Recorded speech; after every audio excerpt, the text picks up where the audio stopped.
Hey fam, we're back with another banger. What if Edward became the heir to the Volturi throne?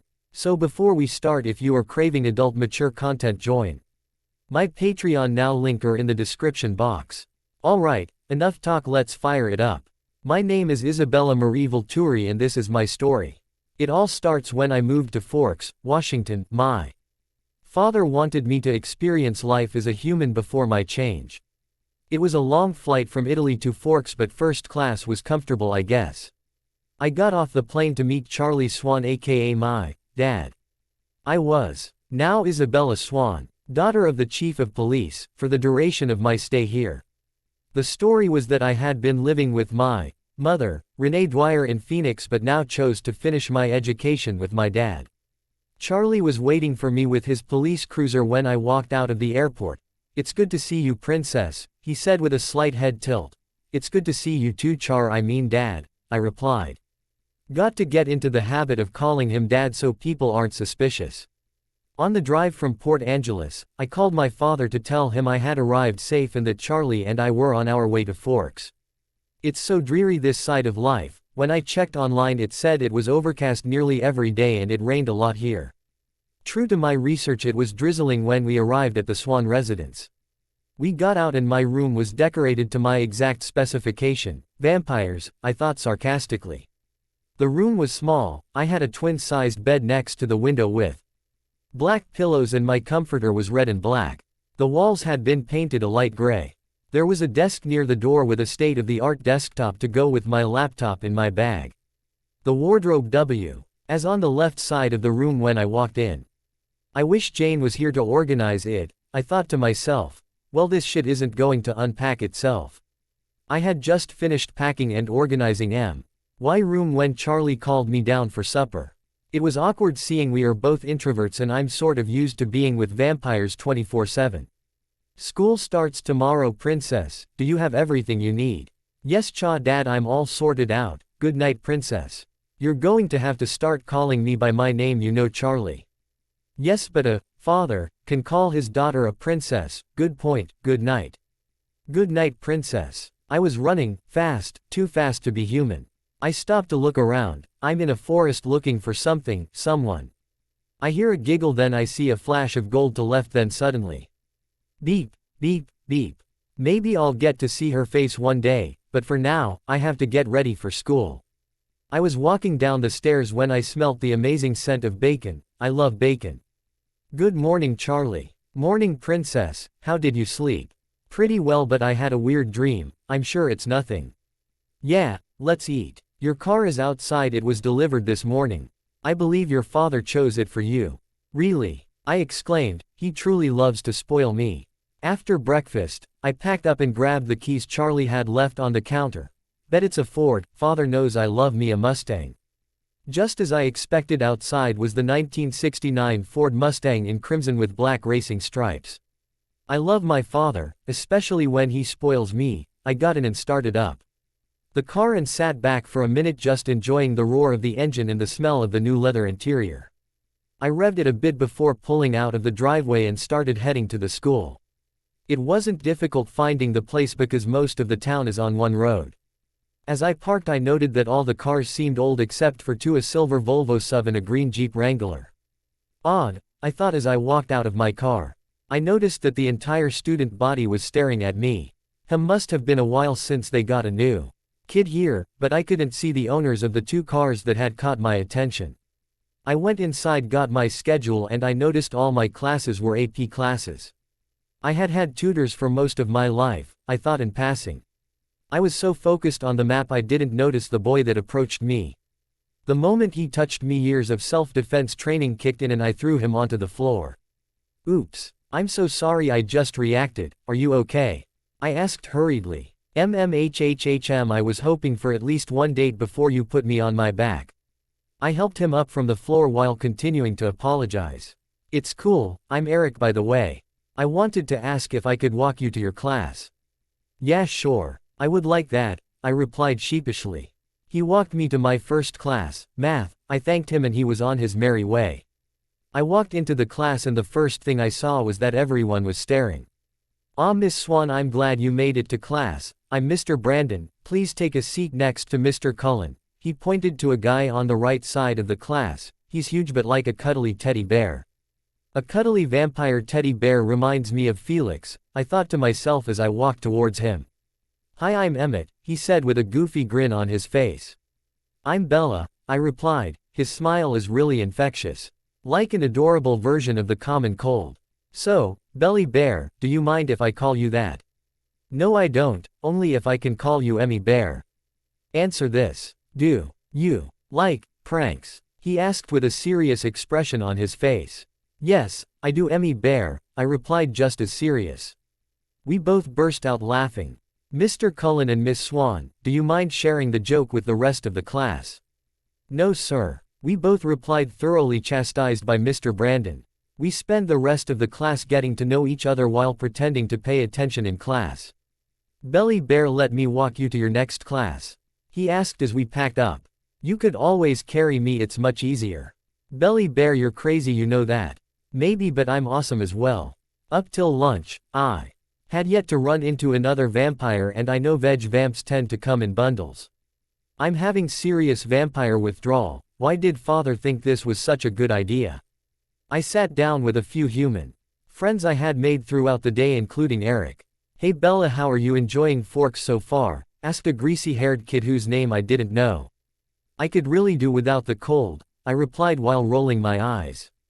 The next few minutes included being hit on by the boys and being glared at by Jessica because she wanted their attention. Suddenly the whole cafeteria goes quiet. I notice them looking behind me. I turned to see a group of vampires walk through the door, and Emmett was one of them. He was walking with a goddess, a statuesque blonde with soft skin, and she looked as though she had just walked out of a movie. Dear Lord, she is gorgeous, a small pixie. Dressed in leggings and a large black green shirt. The spiky hair makes her look mischievous. She was walking with a dirty blonde guy dressed in a cardigan and chinos. The strained look on his face tells me he is struggling with this stupid veg diet, but who am I to judge? Lastly was a bronze-haired boy that looked as though he was in the middle of a temper tantrum and didn't get his way. His hair is in desperate need of a brush. I bet he thinks it's sexy, I thought to myself. I see the Cullens and Hales caught your attention. Forget it, they don't socialize with us mere commoners, sneered Jessica. That's weird, Emmett and I had a math together and he was nice to me, I deadpanned to Jessica's comment. She continued like she didn't hear me. While the rest of the table snickered. The guy that looks like he's on steroids is Emmett, the blonde. Bombshell is Rosalie Hale, she's a bitch. The small pixie is Alice, and the guy that looks like he's in pain is Jasper Hale, Rosalie's twin brother. Last but certainly not least is Edward, but forget it, he thinks he's above dating anyone here. When she said Rosalie the same, I turned to look at her and she was looking directly at me. When we locked eyes, I felt the world around me melt away. In that moment she was the only person that mattered. Is this what a mating bond feels like? I wish Uncle Marcus was here to tell me.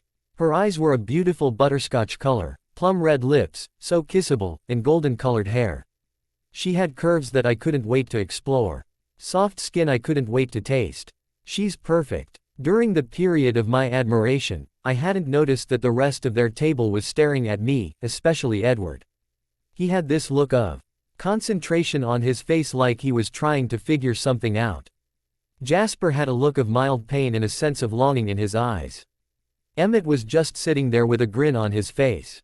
Once I aim through, I waved at him and gave him a shy smile.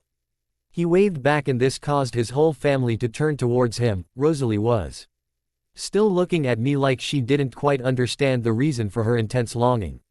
I turned back to my table and they all looked shocked at the amount of attention the Cullens and Hales gave me. "What's so special about you anyway?" asked Jessica. Before I could respond, Angela came to my defense. "Jessica, leave her alone, you're just jealous that they turned you down without a single glance." Ooh, burn. The whole table laughed, including Jessica's crush Mike. Just as I was about to talk, the bell rang, signaling the end of lunch. "Hey Bella, what class do you have next?" asked Angela. "She's nice, I could see us being friends." "I have Spanish with Miss Garcia," I replied after taking a glance at my timetable. "It's on my way, let me walk you there." "Thanks, Angela, now I can't get lost and be late." On the way to my class we talked about books we had read and wanted to read. A fellow nerd Awesome, I smiled inside, excited in the future of our friendship. This is where I must leave you, Bella. See you later, bye Angela, and thanks again. As I turned to walk into the class, one noticed that I was the last person to walk in. There was one seat left, next to Jasper Hale. I sat down next to him, and when I turned to him I expected his eyes to be black with a barely controlled hunger. I was shocked to see his golden eyes, not as beautiful as Rosalie but gold nonetheless. I could see that the shock was mutual. He was as surprised as I was. Hello, my name is Jasper and you are? He twanged in his honey-coated southern accent. Isabella, but you can call me Bella. I bet girls go crazy over our accent all the time, huh? He chucked, it seemed to come deep in his chest. Well darlin', it doesn't seem to affect you much, he said amused. That's because you're not my type, you see. What is your type then? Him. Tall blonde, beautiful eyes. He cut me off. I thought you said I wasn't your type. And female, now see, if you had waited for me to finish you would know. Ha ha ha, I see. So my twin is more your type than my Alice and I. They are Ray. LLY in deep with this family thing they had going. Your twin is my only type, I'm afraid, I said with dreamy eyes. He turned to face me amused. So Jay, what is Rosalie's type? I asked very curiously, awaiting his answer. You'll have to ask her yourself, you see, my twin keeps her cards close to the chest, I'm afraid. Thanks anyway, Jay. Yup, that's what I'm calling you from now onward. Do I have a choice, darlin'? Nope, not your decision to make, I said with a smug smile. I'm too used to getting my way, especially with vampires. After the class ended, Jasper walked me to my next class. And we discussed history on the way there. He was surprised to see that I was very knowledgeable on the subject. Not many people are interested in history among my family. It's nice to have some. One to talk to who is actually interested and not just placating me, he said with a sad smile. We had arrived at the door to my class when I turned to him and said, well, I'm glad I also have someone to talk to as well, Jay. He kissed me on the cheek and carried on walking to his own class. I walked into my English class, was directed to the back of the class where Rosalie was seated. Beautiful, I whispered under my breath. She turned towards me and she glared at me. The love of my life hates me. I could feel my heart break as I stood there. You're better than this, Isabella. I could almost hear my father's voice in my head. May I sit here? I asked in a small voice. Whatever, just don't talk to me and stay away from Emmett, she sneered. A beautiful face like yours should smile, not sneer. Are you deaf? I said, don't talk to me. Rosalie said in an icy tone. I could almost feel the hate in every syllable. I sat down and faced forward to hide the tears that sprung up in my eyes. I sniffed a little and took a deep shuddering breath to stop myself from crying. I couldn't pay attention at all in that class. I almost wanted to call my father and tell him that I wanted to come home. I wanted nothing more than to cuddle in my father's arms and cry. I refused to give up, not this easily. I refused to let her ruin this experience for me. She's a vampire. If she can feel the bond, and she will eventually come running. At that moment I sat up straighter and took a deep breath. Confident. Demand respect. You are the only daughter of a Volturi king. Chin up, chest out. Bury the hurt and keep strong. I had made my decision. As much as it hurt me not to be close to her, I knew that I could do it. I'll make her fall in love with me. Just as I had that thought, the bell rang. I got up out of my seat and strutted out of the class. I could feel her eyes on me and the pride swelled up inside of me. Now to fake it through the rest of the day. It was not easy, but I managed. I drove PPED off my slips and map at the reception, walked out the front door and strutted to my car. I could see the vampire coven across the street staring at me. I opened the door to my car, tossed my bag inside. I turned back to the coven and waved to Emmett and Jasper. Emmett the goof he is waved like maniac, and Jasper tipped his imaginary hat towards me. I got in and drove away listening to the rumble of the Mustang. Glad to have survived my first day at school. Charlie wasn't back when I walked through the front door. Might as well start on dinner to occupy myself. Charlie arrived just as I had finished setting the table. Good evening, princess, how was your first of school? Charlie asked. It was pretty eventful. I met the Cullens. Made friends with two of them. Their father is a surgeon here. They tend to keep to themselves, but I have yet to receive any trouble from them. If I'm not mistaken, the eldest, Edward, is telepathic, he said as he sat down to eat. That makes sense. I saw him looking at me trying to figure something out, but I've known that I'm a shield since I was young. He can only read surface though, nothing like Master Arrow. I finished the food in contemplation. He couldn't hear my thoughts. He would know who I am and all the thoughts of Rosalie. Just as my brain provided me with her name, I felt my heart break all over again. Excuse me, I said near tears. I ran up to my room, locked the door and threw myself down on my bed and proceeded to cry myself to sleep. Homework will have to wait. I spent the next few weeks getting to know Emmett, Jasper, and Alice. Alice was pixie in every sense. She loved to dress up and dance. She was easily excited. Between her and Emmett we got into a lot of mischief at school and on weekends in Port Angeles. Jasper was always there to keep us in check and from getting into too much trouble. I was very glad to have so many friends, even though Jessica hated me and Rosalie still refused to talk to me. Friday morning in math, Emmett invited me over to his house. He said, "My mom wants to meet you. She wants to meet the person that made friends with Jasper. He's a bit socially awkward." Thinking about it brings a smile to my face. This invitation was extended to me by both Jasper and Alice as well that day. Today was Saturday, the day I was going to be the only human amid 7 vampires. My father told me not to worry. That out of all the covens to visit without exposing myself, this was the safest. That Saturday morning when I woke up and got ready, I looked in the mirror and realized I was meeting Rosalie's mother figure. Got to dress to impress. I got dressed in black skinny chinos, a white shirt and a black vest, no tie. Beep beep, I should have let Jasper pick me up. He would come to the door and knock. He's more of a gentleman than Emmett. Beep. Belly Bear, hurry up, Emmett screeched from outside. I grabbed my phone and ran down the stairs. Hey Charlie, I'm going to the Cullens, I shouted when I was at the bottom of the stairs. Okay, be home before dark, Charlie shouted back from somewhere inside the house. When I walked outside I saw Edward's Volvo, confused but I still got in when I saw Emmett in the driver's seat. Hey Emmy Bear, why are you using this car? I asked. Well, my dear Belly Bear, Edward was throwing a tantrum so I decided to steal his car. Strap up Bella, we going bundu bashing. He said this with a very naughty look on his face. Bundu bashing? I asked, still slightly confused but excited. Most of his ideas were usually very exciting and totally worth the trouble we get into after. Yes Belly Bear, we are going to drive around the forest in his precious soccer mom car. Yeah, let's go, I shouted. He took off into the woods next to the road, driving through bushes, around trees and fallen logs. I was being shaken and thrown in every direction, and worst of all, the ground was damp, so we kept fishtailing and sliding all over the place on the trip to his house. When we finally arrived at the Cullen house, the windows and windscreen has mud all over. We got off the car laughing like crazy. I turned to look at the car and saw mud and leaves coating the car all over. Scratches from the branches on the car door and the slight tilt of the car told me that we either damaged the axle or one of the wheels was flat. I looked up to see the kids of the Cullen family outside. Jasper trying to keep his laughter with his hand over his mouth, Alice bouncing around looking super excited that we had arrived, Rosalie looking angry, but I see a small smile in the corner of her scowl and the light in her eyes. She liked how I dressed today. After all, it is for her.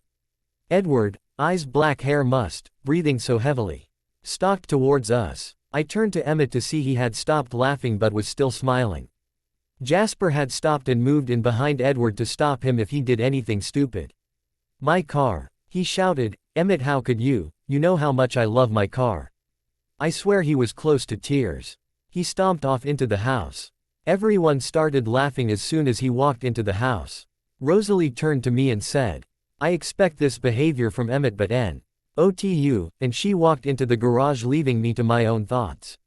I had disappointed my mate, the one person who I'm supposed to impress and make happy. Not disappointed, my mood dropped and I could tell Jasper, the resident empath, noticed. Why don't we go inside, darlin'? I'm sure Esme can't wait to meet you. Yeah, let's Jay, I even dressed up, and you look mighty fine, Bella. Thank you, Jay. Emmett didn't even notice. With that, we all walked into the house. Hey, I noticed all right, Emmett pouted. I'm sure you did, said Alice, and Bella, you clean up nice. If I wasn't with Jasper, I would definitely go for you. I laughed and thanked the pixie vampire because I could see they were trying to cheer me up. They took me to the kitchen. I won't lie, the first thing I noticed was the food, then Esme. I looked up from the food to see the coven.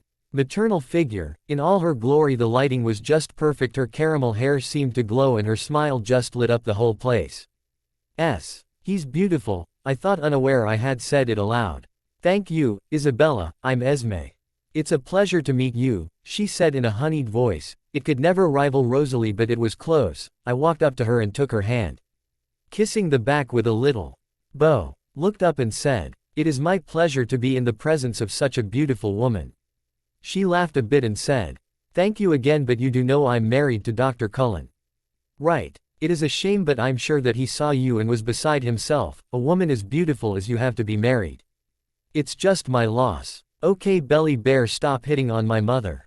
Eat and let's go play. I plan to kick your ass in COD." While everyone was laughing, I settled in my seat and turned to Emmett and said, "You think you can beat me? Oh please. Let me refuel and your ass will be the one getting a kicking." Language, kids. "Sorry ma'am," Emmett and I said together. "I didn't know what you liked, so I made a little of everything. Anything that gets left over you can take home," Esme said when she saw the look of concentration on my face as I was deciding what to eat. "That's great, I can't wait to try a bit of everything." There was a chicken Caesar salad, a plate of bacon, waffles, eggs Benedict and 3 types of juice. It all looked so good and smelled even better. I couldn't wait any longer, so I plated a bit of everything onto my plate and chowed down. I could tell she was excited to cook for someone because no one in the house actually ate food. They all sat down around the table and started talking among themselves. "Bella, I don't think you should eat so fast, you might just choke on something," Alice. I looked up to see that she was truly worried that the human might choke. I finished the food I was chewing. I can't help that the food is so amazing.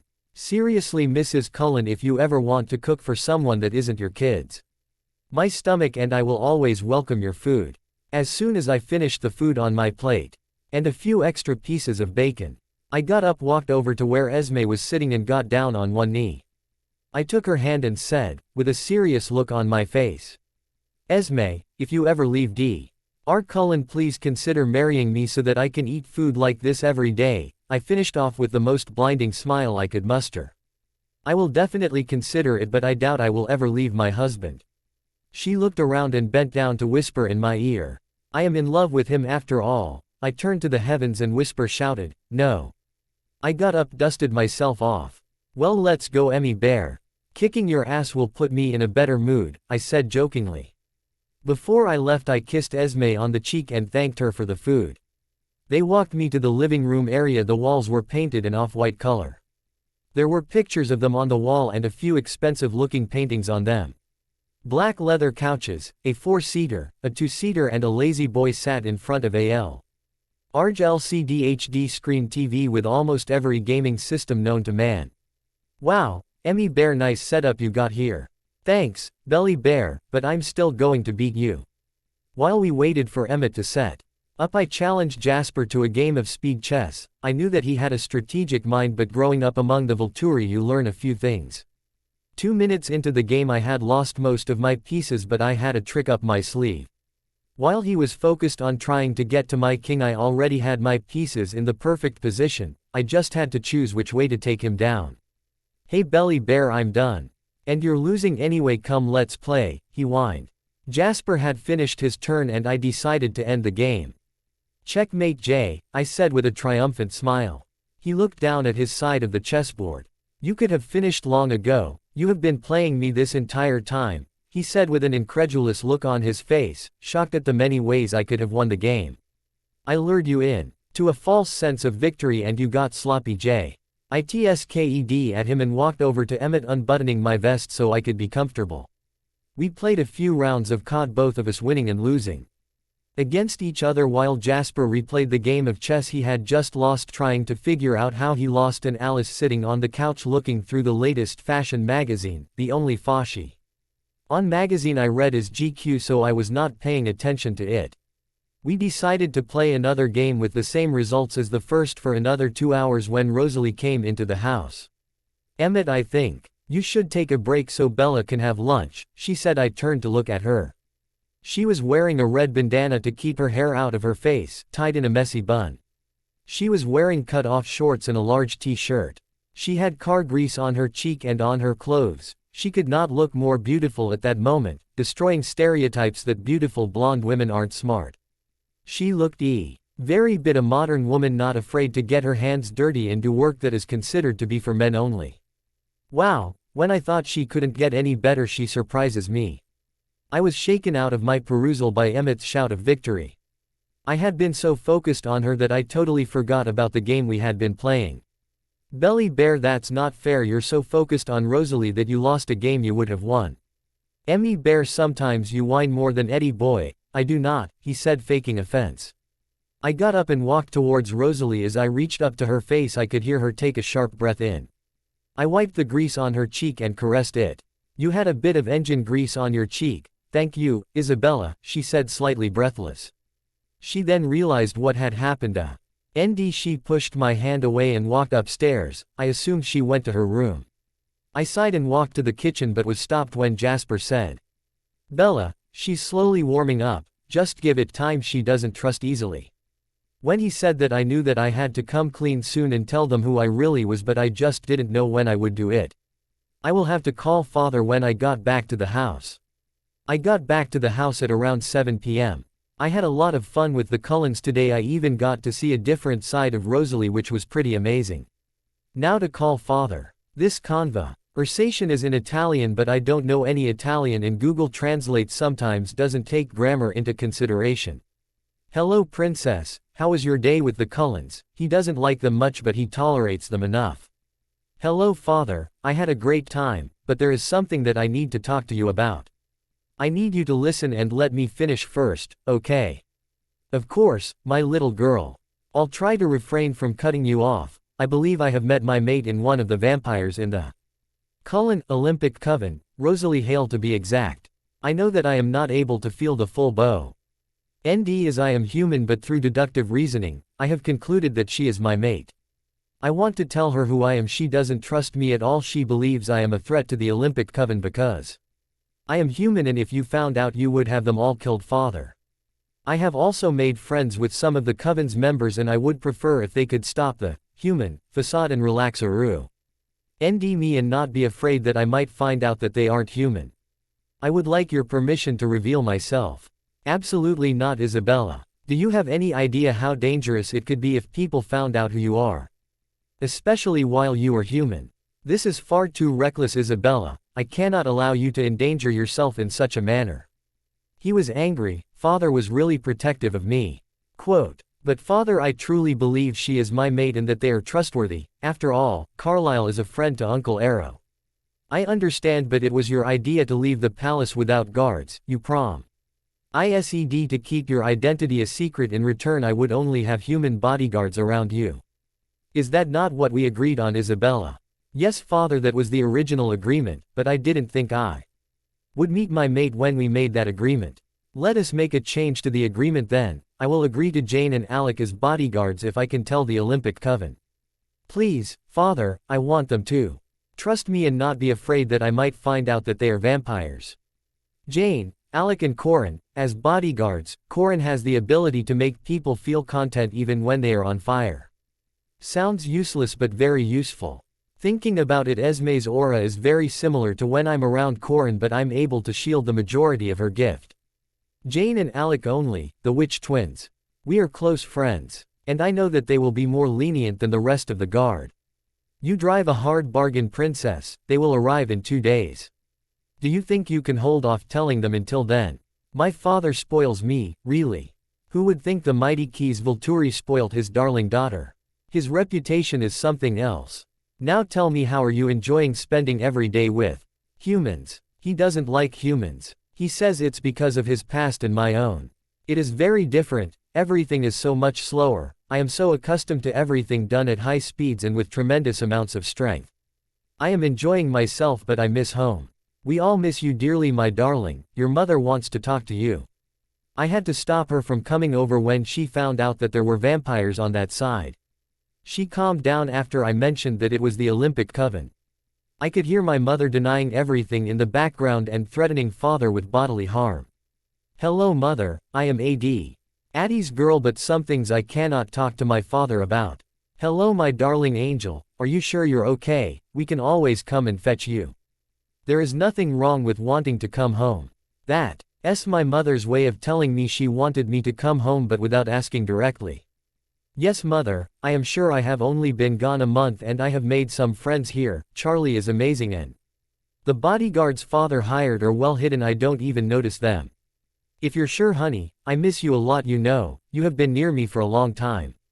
You must understand that I don't like not having my daughter nearby. Worst of all, you're on a different continent.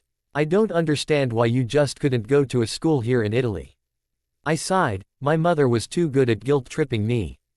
This happened the last time I tried to live away from the castle, a boarding school in England. 2 weeks and my mother talked me into coming back and continuing homeschooling. I understand mother, but father wanted me to do this and I agree with him. It will be very good for me to spend time with humans before my change, and my mate is also here mother. I would prefer to be close to her, especially right now. I love you mom, but I'm staying in Forks. I will come to visit during the school vacation. No, you cannot use the private jet to come and see me. Isabella, you're not making this easy.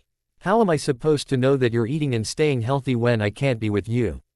I'm old enough to take care of those things myself. Besides, as soon as I tell the Olympic Coven you can call Esme and talk to her and she will keep an eye on me for you.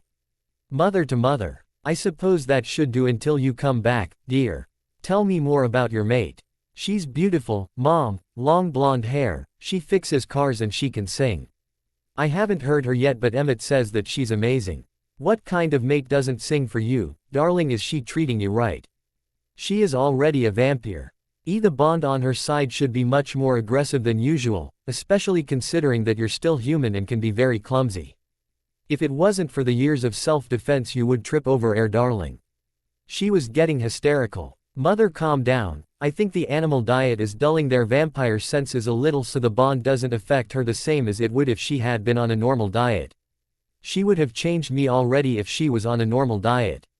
From what I have seen in the castle, it isn't easy for a vampire to have a human mate. Dimitri said that his vampire side is always fighting him to change Gianna, but he fights it as much as he can because she wants to be the same age as him when she is changed. I'm not usually for the animal diet, it is not normal, but I am glad that in this case, as it is the only reason that you're still human, as it dulls her vampire instincts. We continued talking a bit longer until I had to go down for supper. I was glad that my father said I could tell the Cullens and Hales, even though it meant that I would have vampire bodyguards. The facade that the Volturi are bloodthirsty is just for appearances, while we are not a family. The guard is loyal to the family and stay because they want to. It is easier to govern vampires if they fear the Volturi. They are always towing the line to see whether the Volturi will respond or not. They have a lot of enemies, especially the Romanians. Father said that they wanted to expose vampires to humans, but they didn't take into consideration the response they would have. One of the experiments to gauge the response was with Vladimir, Dracula, which didn't end well for us, and that was why it was decided that we would remain secret.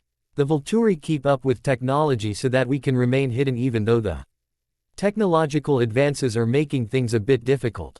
Sure, my father exterminated the children of the moon, but he had a valid reason.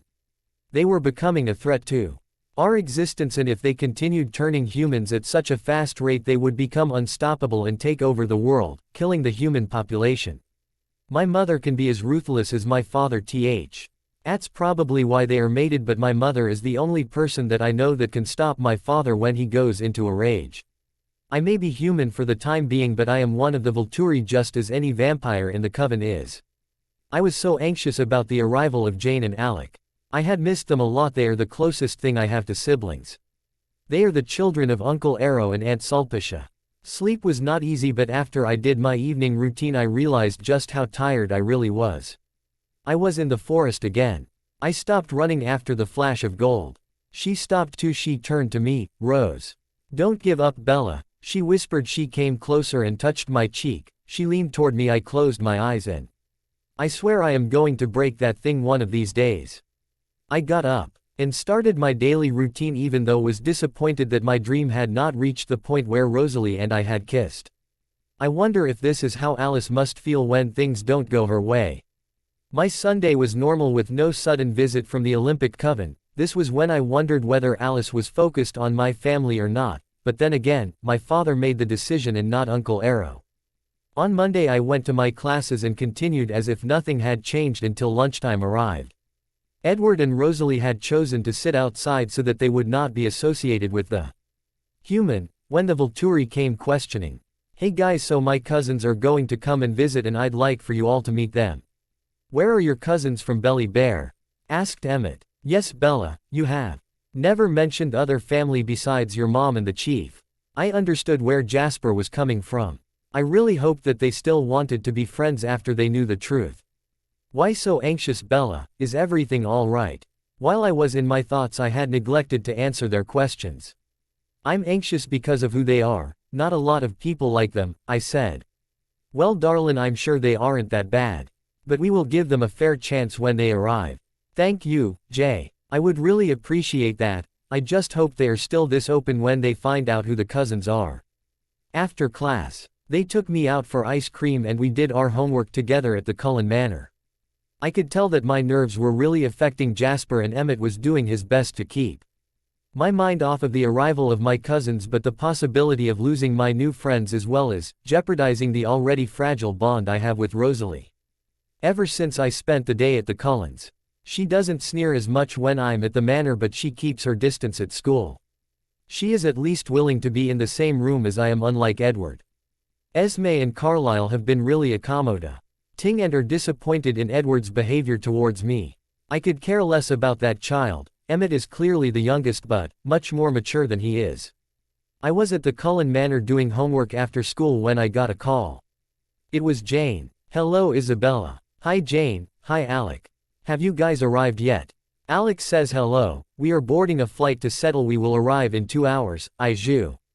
T wanted to ask if you could come and pick us up at the airport." This is where I looked up and saw that the Cullens had paled, an ashen color when they heard her voice. They knew who it was. "Sure Jane. I'll come." "Thank you, Isabella. Drive safe, fly safe." I dropped the call and turned to my friends. "So, I should go and pick them up. I'll see you guys tomorrow, I guess." "Belly Bear, I don't think it's safe for you to go alone. Let us take my Jeep and go with you." Emmett was clearly worried about what they might do to me and I could see the same reflected in Jasper and Alice's eyes. "It's okay Emmy Bear, they are my cousins. I can go alone." "Emmett is right Bella, this way you won't have to drive alone at night to settle in with the boys, you won't have to worry about any strangers trying to hurt you when you get to the airport." I could hear the worry in Alice's voice when she said this. I decided not to continue arguing because even if I left the manor alone I'm sure one of them would follow either on foot or by car. Even both. We took Emmett's Jeep. He was driving while I was sitting in the front seat and Jasper at the back. We decided that she would stay as the Jeep was only AF. I've seen her but I knew she would be forcing visions trying to make sure that we will be safe. The whole drive to settle was quiet. I was thinking about how I'm going to explain to them who I really was. And they looked like they were worried about losing their human friend to the Volturi guards. When we arrived at the airport I turned to them said, "Please keep an open mind guys, I know that my cousins can be a bit much but they are good people who grew up in a bad situation. I will explain everything tomorrow after school after they have settled in. We will do our best darlin', after all we did reminds you that we would give them chance." I was glad Jasper was keeping an open mind. I knew that as a military veteran his instincts were telling him to get rid of the perceived enemy before they could get a chance to harm his family. But he also knew that it would be starting war between the Olympic Coven and the Volturi. They were greatly outnumbered and because the Volturi was so old they were stronger, faster and had an arsenal of gifted vampires. We walked in and waited for Jane and Alec for a few minutes. When I saw them, I ran up to Jane and hugged her before Emmett or Jasper could stop me. Jane was wearing skinny jeans, short black ankle-length leather boots and a maroon inner fleece jacket. Alec was wearing black chinos, Italian leather shoes and a black leather jacket with maroon sleeves. Volturi colors, of course. The colors made their pale skin stand and had his hair neatly combed but you could see that he had run his fingers through his hair a few times giving it a slight mussed up look.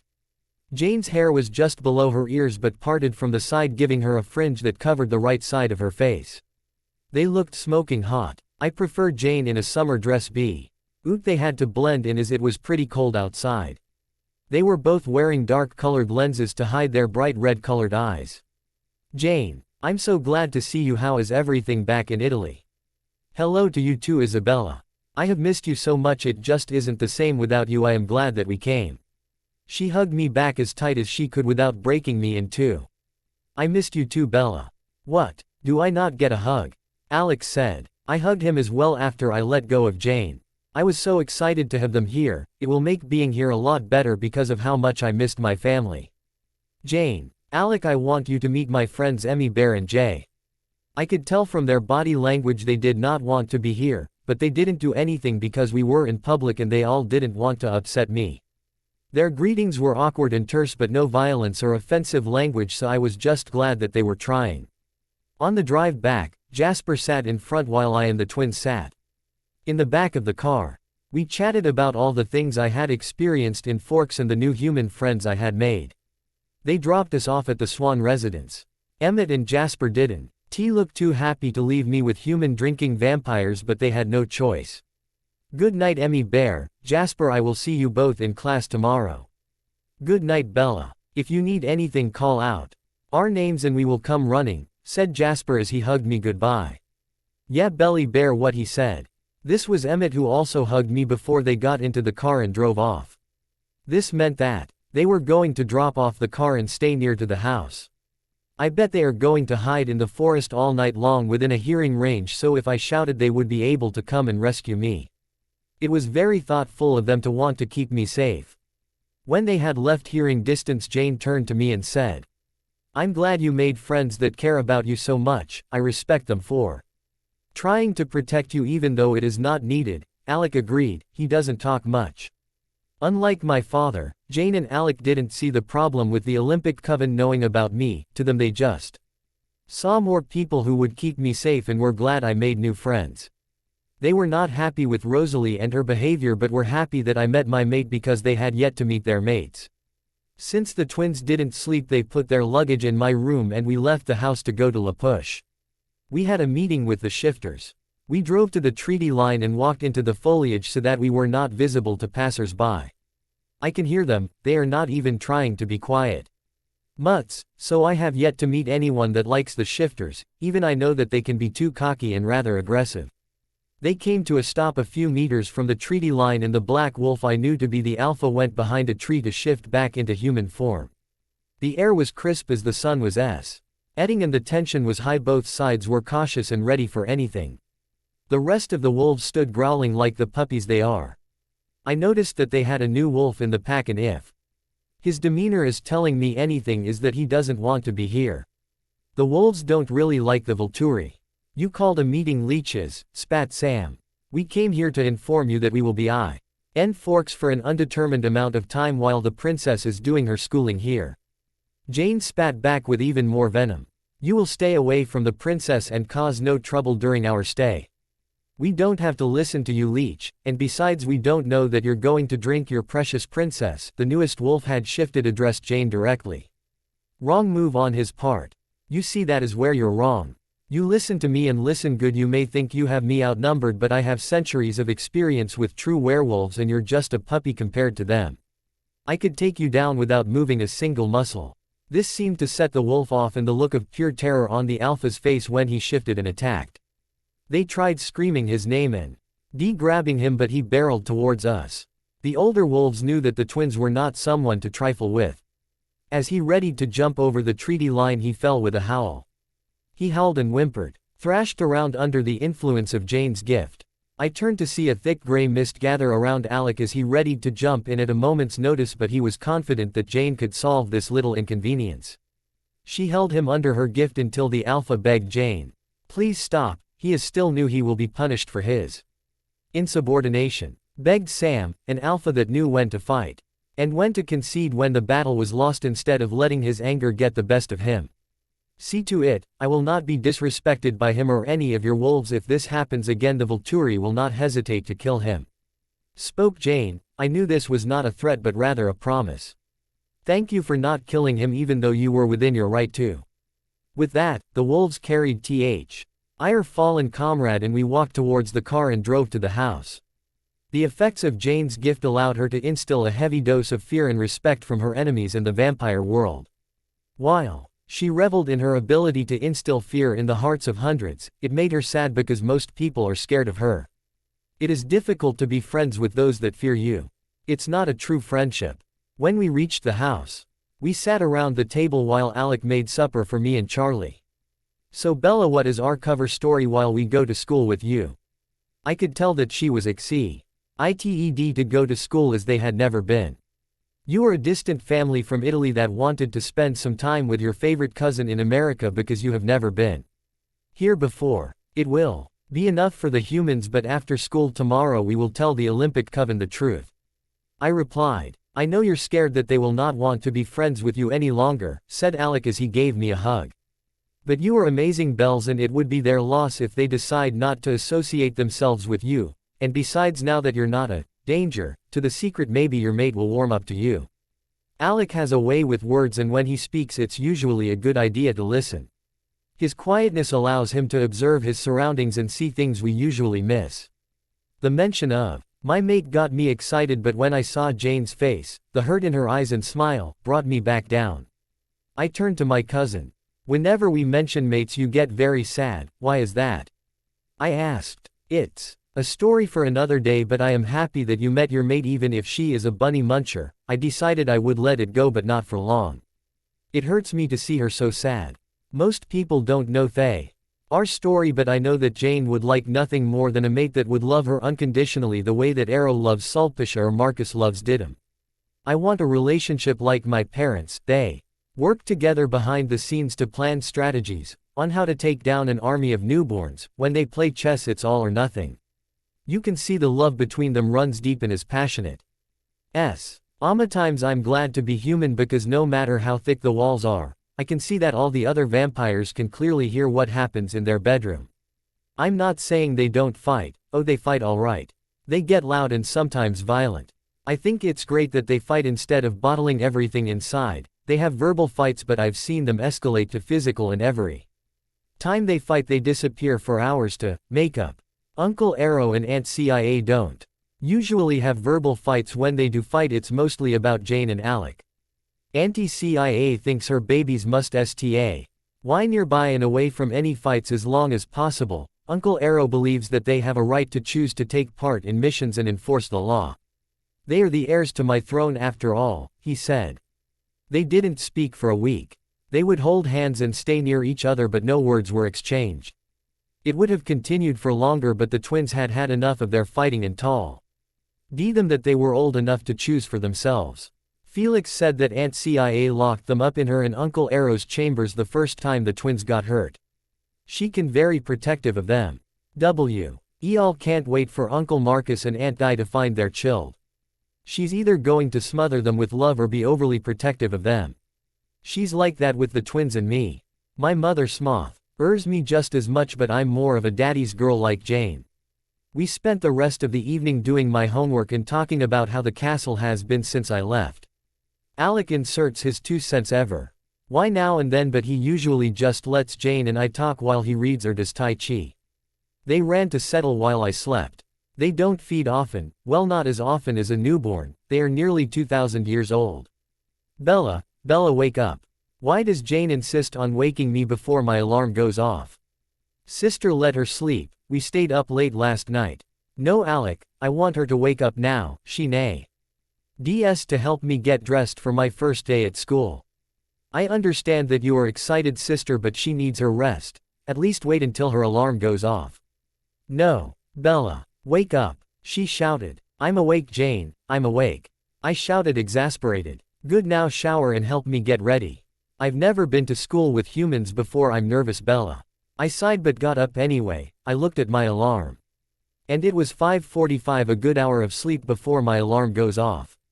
I got dressed in black and maroon sweatpants and a black leather jacket over a skinny fit gray shirt. Alec wore distressed skinny jeans and a crimson shirt with a black skinny tie. Jane ended up wearing black legging, a maroon shirt that reached mid-thigh and a black cardigan. After breakfast, I drove us to school where I parked next to Emmett's Jeep. When we got out of the car, all the students turned to us and started gossiping over the new students. Because of the twins' pale complexion and almost white blonde hair, they could SS is an albino, so they had no need for contacts to cover their bright red eyes. As soon as I got out of the car, Alice jumped into my arms in a tight hug. "I'm so glad you're okay, Bella. I was so worried," she then whispered. "They didn't bite you, right?" "No, they didn't bite me, Alice," I said, laughing a little. I greeted all the others, but I could tell from the looks on Jay and Emmy they were worried but relieved that I was still alive. Jay turned to Jane when he read her emotions, and I could see he was surprised at the level of anxiety in the usually stoic blonde. I turned to look into Jane's eyes. I saw that she was close to freaking out. I pulled her into my arms and whispered into her ears. Hey, it's going to be alright. They can't hurt you, remember? You will be fine." I had planned to hold her for longer, but I was dragged away from her, and to my surprise it was Rosalie. I wanted to be angry at her, but her next words made it very impossible. "Stop touching my mate, get your own," she growled at Jane. This caused Alec to stand protectively in front of Jane. "Rosalie, I think you should stop. The amount of pain I'm feeling from her right now is not right. You're hurting her, Rose." "Thank you, Jay. Look, Rosalie, I get that I'm your mate and all, but you have no right to talk to her that way. Not only is she my sister in every way but blood, you also don't know how difficult this is for her, and you're the one that's been ignoring me since we met," I said. I walked up to Jane and pulled her and Alec toward the school entrance as the bell was about to ring. I could hear Rosalie calling out to me, but I knew that Jane needed me right now. I was not going to drop her just because Rosalie was jealous. I was glad she acknowledged me as her mate, but I would have liked something a little more romantic, not because she's jealous of my relationship with Jane.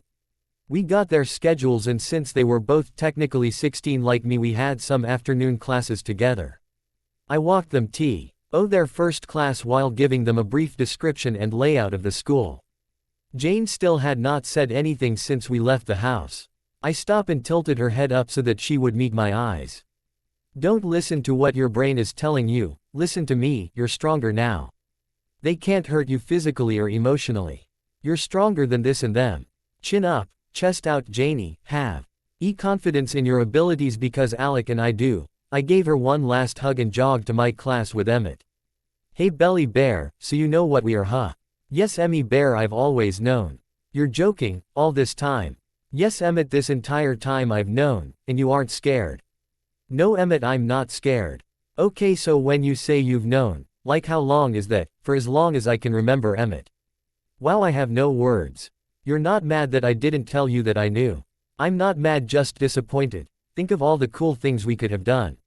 He smiled at me. Haha, I'm glad you're not mad. I'm still going to be around for a while, Emmy Bear. There is still time for us to have fun and get into trouble. We joked around for the rest of the class. I was just happy that I had not lost Emmett as a friend. I spent the rest of the morning wondering if Jasper will be as forgiving as Emmett, because I know Alice seems alright with it. I'm guessing that her gift told her at everything will be alright, but Jasper is still pretty worried. I sat with Jane and Alec outside to eat my lunch. "How was the first of your day, guys?" Alec shrugged, like I expected, so I turned to Jane. "It could have been better if they didn't stare so much. I mean, really, I get that my eyes are red. You don't have to remind me. I know I'm petty pale. Why must humans be like this? They irritate me. Bella, I don't understand how you could possibly survive a month like this." I think one of them tried to smell me, imagine. I was glad that she was back to her old self, confident and not afraid. It makes me smile to see her go off on a rant about all the things they did to irritate her. I was glad to see that she is moving past her demons little by little. One step at a time is what my mother always says. "Bella, are you even listening to me?" I grabbed her in the tightest hug I could muster and gave her a kiss on the cheek. "I'm glad you're talking again, Jane." Alec nodded his head in agreement. "Thank you for all that you have done for me, Bella. I would have gone home to Italy if it wasn't for you." "Belly Bear, why are you sitting outside? Don't you know you will freeze all your cuteness off?" I turned towards the voice and I saw Emmett, Jasper, Alice and surprisingly Rosalie walking towards us with their lunch trays. They sat down around the bench. "I would like to apologize for my behavior this morning, Jane. I was way out of line." Bella was comforting you and I got jealous. Bella, I would also like to apologize to you for my behavior the last few weeks. I will explain later, but I wanted you to know that I am terribly sorry. I accept your apology, Rosalie. I know it hurts when you see your mate with someone else. I looked at Jane to explain what she meant, but she just shook her head and looked away. I was still worried about her, but I was also glad that 1. Rose was talking to me, and 2. I still had all my friends. After talking and the progress we had made at lunchtime, my class with Jasper was awesome. We spent the lesson discussing ideas on our next pranks and the success rates on the previous ones. Every time the teacher would call us out for talking and ask us to answer a question, we would answer perfectly each time, only angering him more. We have Saturday detention as a result. You know, Isabella, the first, don't think I've ever gotten a Saturday detention before I met you. You certainly liven up my life on a daily. For that I thank you. NCAW, you're welcome JJ, I'm glad that we are friends, it was totally worth it though. We laughed about it all the way to my next class with Rose. Hello Bella, I would like for us to get to know each other. If you would like to, of course, because I totally understand if you don't. I mean, I've been I had to stop this mindless rambling, but it was just so adorable, I just wanted to kiss her so much at that moment. It's all right Rosalie, we can start over if you would like, because I would like that too, I said shyly. We started talking a bit in between our work. I learnt that she loves fixing cars and her BMW is her favorite car in her collection that she had rebuilt or refurbished herself. She loves watching the stars when she feels stressed, and that's light pink is her favorite color. Odd I know, right? She doesn't seem like the type to like pink, but who am I to judge?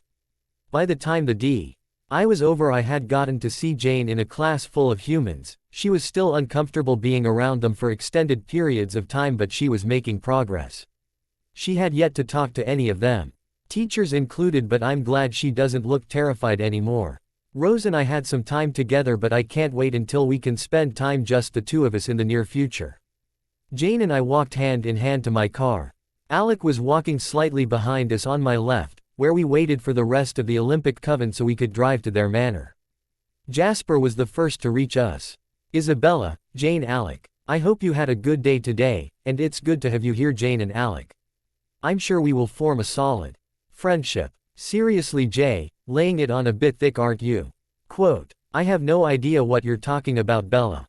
I was simply being cordial to your cousins. If you say so Jay, but I really don't believe you, and that smirk says a lot. Alice and Emmett joined us next. We waited a few moments, and when I looked up I saw Rosalie walking down the steps, strutting, but whatever, she looked beautiful. It's like the light was designed for her to utilize. The wind blew her hair as she walked towards us, hips moving side to side with every step in her heels. She caught me staring and she gave me a shy smile in return. Belly bear, you got a bit of drool right there, Emmett teased. I wiped my face and they all laughed. I was just about to tell him where to get off when I heard Jane giggle beside me. She was making a lot of progress in regard to her interactions with the Cullens. She doesn't trust easily and she is not a people person, well, a vampire's vampire. We got in our respective cars and drove off to the Cullen Manor. Jane and Alec are in my Mustang. Jasper and Alice with Emmett in his Jeep. Rosalie and Edward in her cherry red BMW. When we arrived at the Cullens, I got out of the car and raced to the house. Honey, I'm home, I shouted from the door. Just in time, I made you a snack. I kissed Esme on the cheek and went straight into the kitchen as though I owned the place. How was your day, dear? It was great, but it would be better if you agreed to marry me, Esme. Seriously, you should consider it. I'll be 18 in a year, give and take a couple of months. She laughed at my statement and said, I am considering it, but I still love Carlisle, she said with a dreamy voice. Ah yes, the good doctor. Will I get to meet him tonight?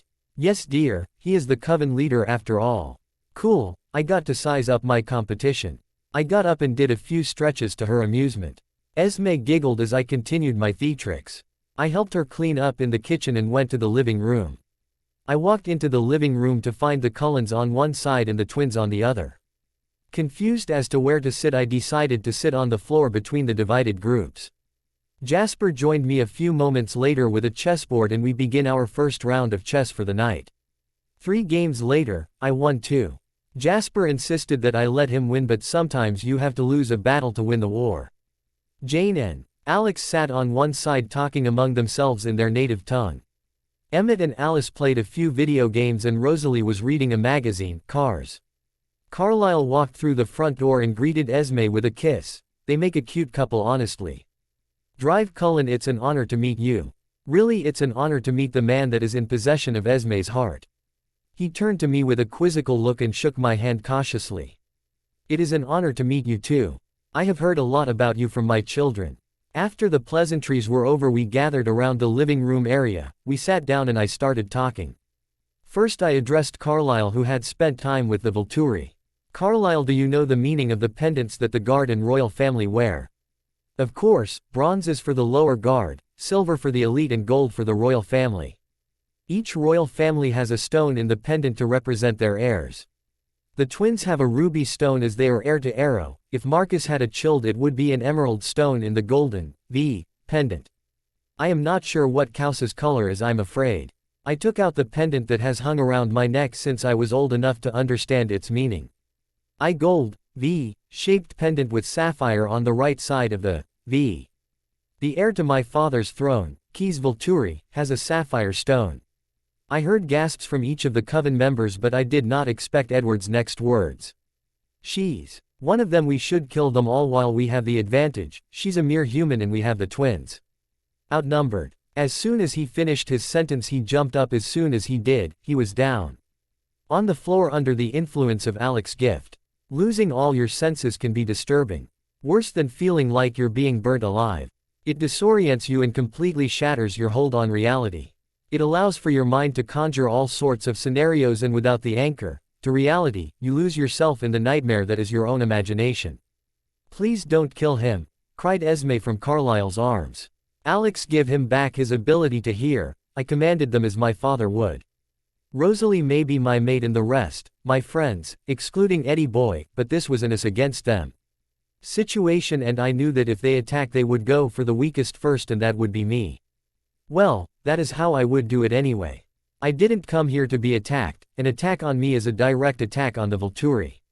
I came here to experience human life and to make new friends. I am Isabella Marie Volturi, heir to Keys Volturi, mate to Rosalie Hale.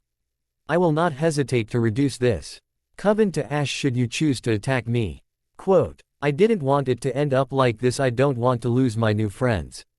I had to protect myself and the twins. If pushed, I would kill them all, sparing Rosalie.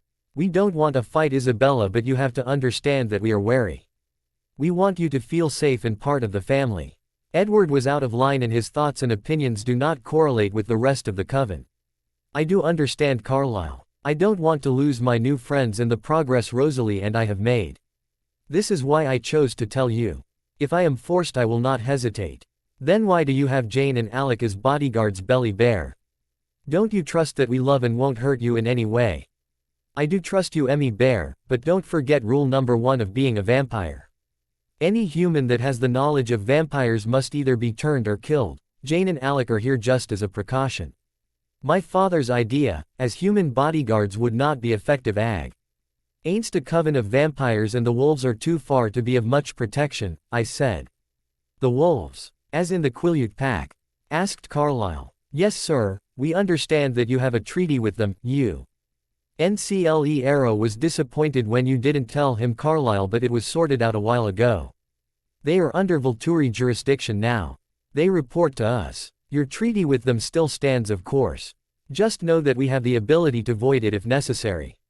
I know it sounds like the Volturi are all power hungry, but if the supernatural goes unchecked and not under strict regulations, anything is possible. The Southern Newborn Wars are one of the events, and also the uncontrolled behavior of the Children of the Moon. But that's not why I am here today. I am here to tell my story on how I ended up with the Volturi. As soon as I finished that sentence, a knock on the door disturbed us. I turned to Jane for verification of who it was, and the look on her pale face told me she knew who exactly was behind the door. Any mention of the Denali Coven ends up with the same emotional response. Tanya, Kate and Irina, welcome. But we weren't aware you were coming, said Carlisle, confused. Hello, Carlisle. Edward called us a few days ago and told us you might need help taking care of some vampires that seem to be a threat to your coven. He failed to mention that the vampires he was talking about are the Volturi. Tanya Denali sneered, coven leader of the Denali Coven, in Denali, Alaska. She did not like the Volturi one bit. After the trial and execution of her maker and blood great-aunt, Sasha. They have stayed as far as possible from the Volturi, staying on the right side of the law and always making sure the Volturi doesn't have any reason to call them in. Interestingly enough, they took Eliezer and his mate into their coven, as he served the Volturi for a few hundred years. My apologies, Tanya, but Edward acted on his own. We had no idea he called you.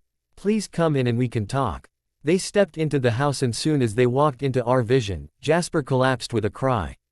Ah, the pain I feel is so intense. Jane, Tanya, why do you feel this way? He said through gritted teeth. Alice was first to reach him, followed by Esme. Everyone turned to Tanya and Jane for an explanation. The level of pain that Jasper was feeling was equivalent to losing a mate. To our knowledge, neither of them had met their mate before. Jane is my mate, but after she helped convict and kill Sasha, I refused to mate with her. It's been over 1,000 years since I last saw her, Tanya addressed us, angry and with no remorse. Irina and I have been waiting for our mates for thousands of years. Not only did you know who it was, but you blamed her for something she didn't even do. I know you loved Sasha, but so did we, Tanya. But to reject the gift of being mated and to sleep with multiple people for hundreds of years after knowing who your mate is. The pain she must have been put through because of your behavior. You don't deserve to be the coven leader. A true leader would have more sense than to abandon their mate because she was enforcing a rule that Sasha clearly broke. Kate ranted, and I could see a few sparks on her hands. She was so angry that her gift was reacting. She made an attempt to grab Tanya in order to brutally electrocute her, but Jane was faster. She slammed Ed into Kate and wrestled her into submission, a full Nelson before she could even move an inch. Kate may be older than Jane, but Jane was more experienced, faster and smaller than Kate. Jane also had years of field fighting experience over Kate. Alec and Rosalie had moved me to the furthest corner of the room. Crouched down, teeth bared, ready for any attack, Alec had released Edward from his gift B. The length of time he had been under had left Edward incapacitated for the time being. Stop, I shouted. I Heir to Key's Volturi, call for order. Jane, release her, she growled at me in response. Rosalie responded to her with an even louder growl. Before things got out of hand, I laid a hand on Rosalie and she calmed down and pulled me into a tight embrace. I sank into her arms, but right now was not the time. I pulled away from her and walked to where Jane was, seconds from ripping Kate's arms off, Rosalie and Alec mimicking my every move. Jane. She looked at me, fury burning deep in her charcoal eyes and lips pulled back into a snarl. Jane, listen to my voice. Let go of her. She's Tanya's sister. If you kill her, Tanya will never forgive you. It was low, but I had to appeal to the beast that was on the surface. Hurt mate, she growled and snarled into Kate's face. Yes, but you have to let her go or else you will hurt your mate even more, I pleaded with her. Me, hurt mate? She asked. From her point of view, she was protecting her mate. Even though her mate had rejected her for this long, she still cared about Tanya. Yes, Jane, now let go of her, okay? She threw Kate to the ground and straightened up and walked back to my right side. Okay, now let us sit down and talk. It is going to be a long night, I said. Everyone found a seat. Me on Rosalie's lap, Alec to my left and Jane to my right. Emmett placed himself on the floor by my feet. We were on the right side of the living room. Jasper, with Alice next to him, stood with his back to the wall and in such a way that he saw LDC everyone and every exit in the room. Kate, Irina, Esme and Carlisle were seated perpendicularly to me and mine. Tanya was seated faced towards us, looking at Jane with utter contempt and betrayal burning in her eyes. Jane looked down at her hands, unable to look at Tanya, eyes glistening with tears that would never fall. The tension was so thick that Jasper was struggling with the warring emotions in the room. Edward was still lying on the floor, a drooling mess. I was glad to be with Bella again. Alec and I have not had friends for a long time, or ever really. When we were human they all hated us, and now that we are immortal, they fear us. I love my father Arrow and my mother, but there are some things I can't talk to them about, or even Alec about. Our human life was filled with pain and suffering. I embraced the pain whereas Alec shut it out. I think that's where our gift came from. Years of emotional and physical pain. I woke up with bruises covering almost every inch of my skin. Some old and yellow, some blue and black. On my face from the slaps, my arms from his rough hold, and my abdomen from his kicks and punches. The first thing I did was check on my twin. He usually got the brunt of our father's abuse because he was protecting me. He has never touched me sexually, which I was glad for, but I know that he doesn't simply because he thinks he might catch whatever evil is in us. People in this town thought we were evil because not only were we twins, we were fraternal twins, and our mother died giving birth to us. Father blamed us when he was sober and punished us when he was drunk. I sneaked through the house trying not to wake father, who was passed out on the floor by his room. I went outside to get water and some herbs to apply to Alec's wounds. I had spent most of my life healing his cuts and bruises. To help him numb the hurt whereas I breathed through the pain. Use it to fuel my rage. Because one day we will be strong enough. I just hope that day is soon. End of flashback. Being around humans all day was hard because of our experience with them, and being immortal for over 1,000 years, I have seen them kill and hate each other, over religion and skin color. I know they can't hurt me, but I can't help but be thrust back into the past whenever I'm around a lot of them. I can deal with Gianna because she's one human in a coven of vampires, but being one vampire surrounded by humans is not easy. Bella and Alec make it better, but even they can't help me escape my mind. We are outside now with some of the Cullens. I'm hanging on to Bella because she's my lifeline right now. Bella wants me even though my own mate doesn't. She makes me feel worth something, like I have more use than just causing pain and fear. I know my brother thinks the same of her. Bella had helped us a lot in the 16 years we have known her. Her friendship means a lot to me. More than what most would think. Especially coming from a sadist like me. Anyway, I laugh at Emmett's joke, and soon we are driving to the Olympic Manor. I don't pay attention to what they're saying, just Bella's heartbeat. It was working to calm me as she sat down and played chess with Major Whitlock. Listening to it race when she looked at Rosalie and won a game with Jasper. This is what I need after a day of hundreds of heartbeats, each with its own rhythm. Hers is a rhythm I'm used to. One that I've come to trust. I can't wait for her to be turned, but will miss her heartbeat, when it races when she's excited or happy, or the soft beating when she is calm or asleep. Carlisle Walk. And shaking out my thoughts about Bella. He was young compared to me, but he had a family and a mate that loved him. I only had Alec, Bella, and my parents. My real parents, and not the sperm donor that abused me for all my human life.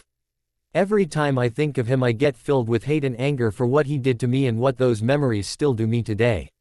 I wished that my memories had faded as most do. But mine was still there, in HD. I still was not paying attention to what they were saying, just making sure I was close enough to Bella to keep her safe and alert enough to fight if need be. That's where my first mistake was. When the door was open, the first thing I smelled was her scent. I immediately went into shock. What was she doing here? She had spent the last few hundred years avoiding me. My second mistake was looking at her. Her golden-colored eyes didn't look as vibrant and alive as her crimson eyes, but they were equally as beautiful. Her strawberry blonde hair, blue with the wind as they stood at the entrance of the living room. A gust of wind from the open windows blew my scent in her direction, and I saw her eyes turn to charcoal. Not with lust but with hate. It hurt so much that she hated me for being Volturi. The pain was worse than what my father did to me. Worse than being ridiculed by the whole village, spat on and shoved around, kicked when I was down. There was nothing I could compare the pain to. I've seen the pain my gift can inflict, but the pain in my heart was tenfold. My heart broke more with every second she hated me. I started to doubt that there was any part of my heart that was whole. It felt like shattered glass. For hundreds of years, each time she slept with another only served to kill me more. A pain that should have turned me insane years ago. But I hold on to the hope that maybe one day she will look at me with love in her eyes, that maybe one day she will hold me tightly in her arms the way I deserve, that maybe just one day. Why the pain would stop and my heart would swell with endless love from her. A love I had only ever seen in the eyes of the mated couples around me. A love that only my mate can hold for me, untainted and strong. To see the love in my eyes reflected in hers. Even though I was in pain being so far from her, I don't want her to feel pain. Which is why I have stayed away for this long. I know that we And she sees me, she only thinks of that day her maker was killed. It kills me to be away from her, but I would do anything to prevent her pain. Jane is my mate, but after she helped convict and kill Sasha I refused to mate with her. It's been over 1,000 years since I last saw her, Tanya said, her voice filled with hate for me, but I was glad to know she acknowledged me as her mate. Irina and I have been waiting for our mates for thousands of years. Not only did you know who it was, but you blamed her for something she didn't even do. I know you loved Sasha, so did we, Tanya. She created an immortal child that slaughtered an entire town.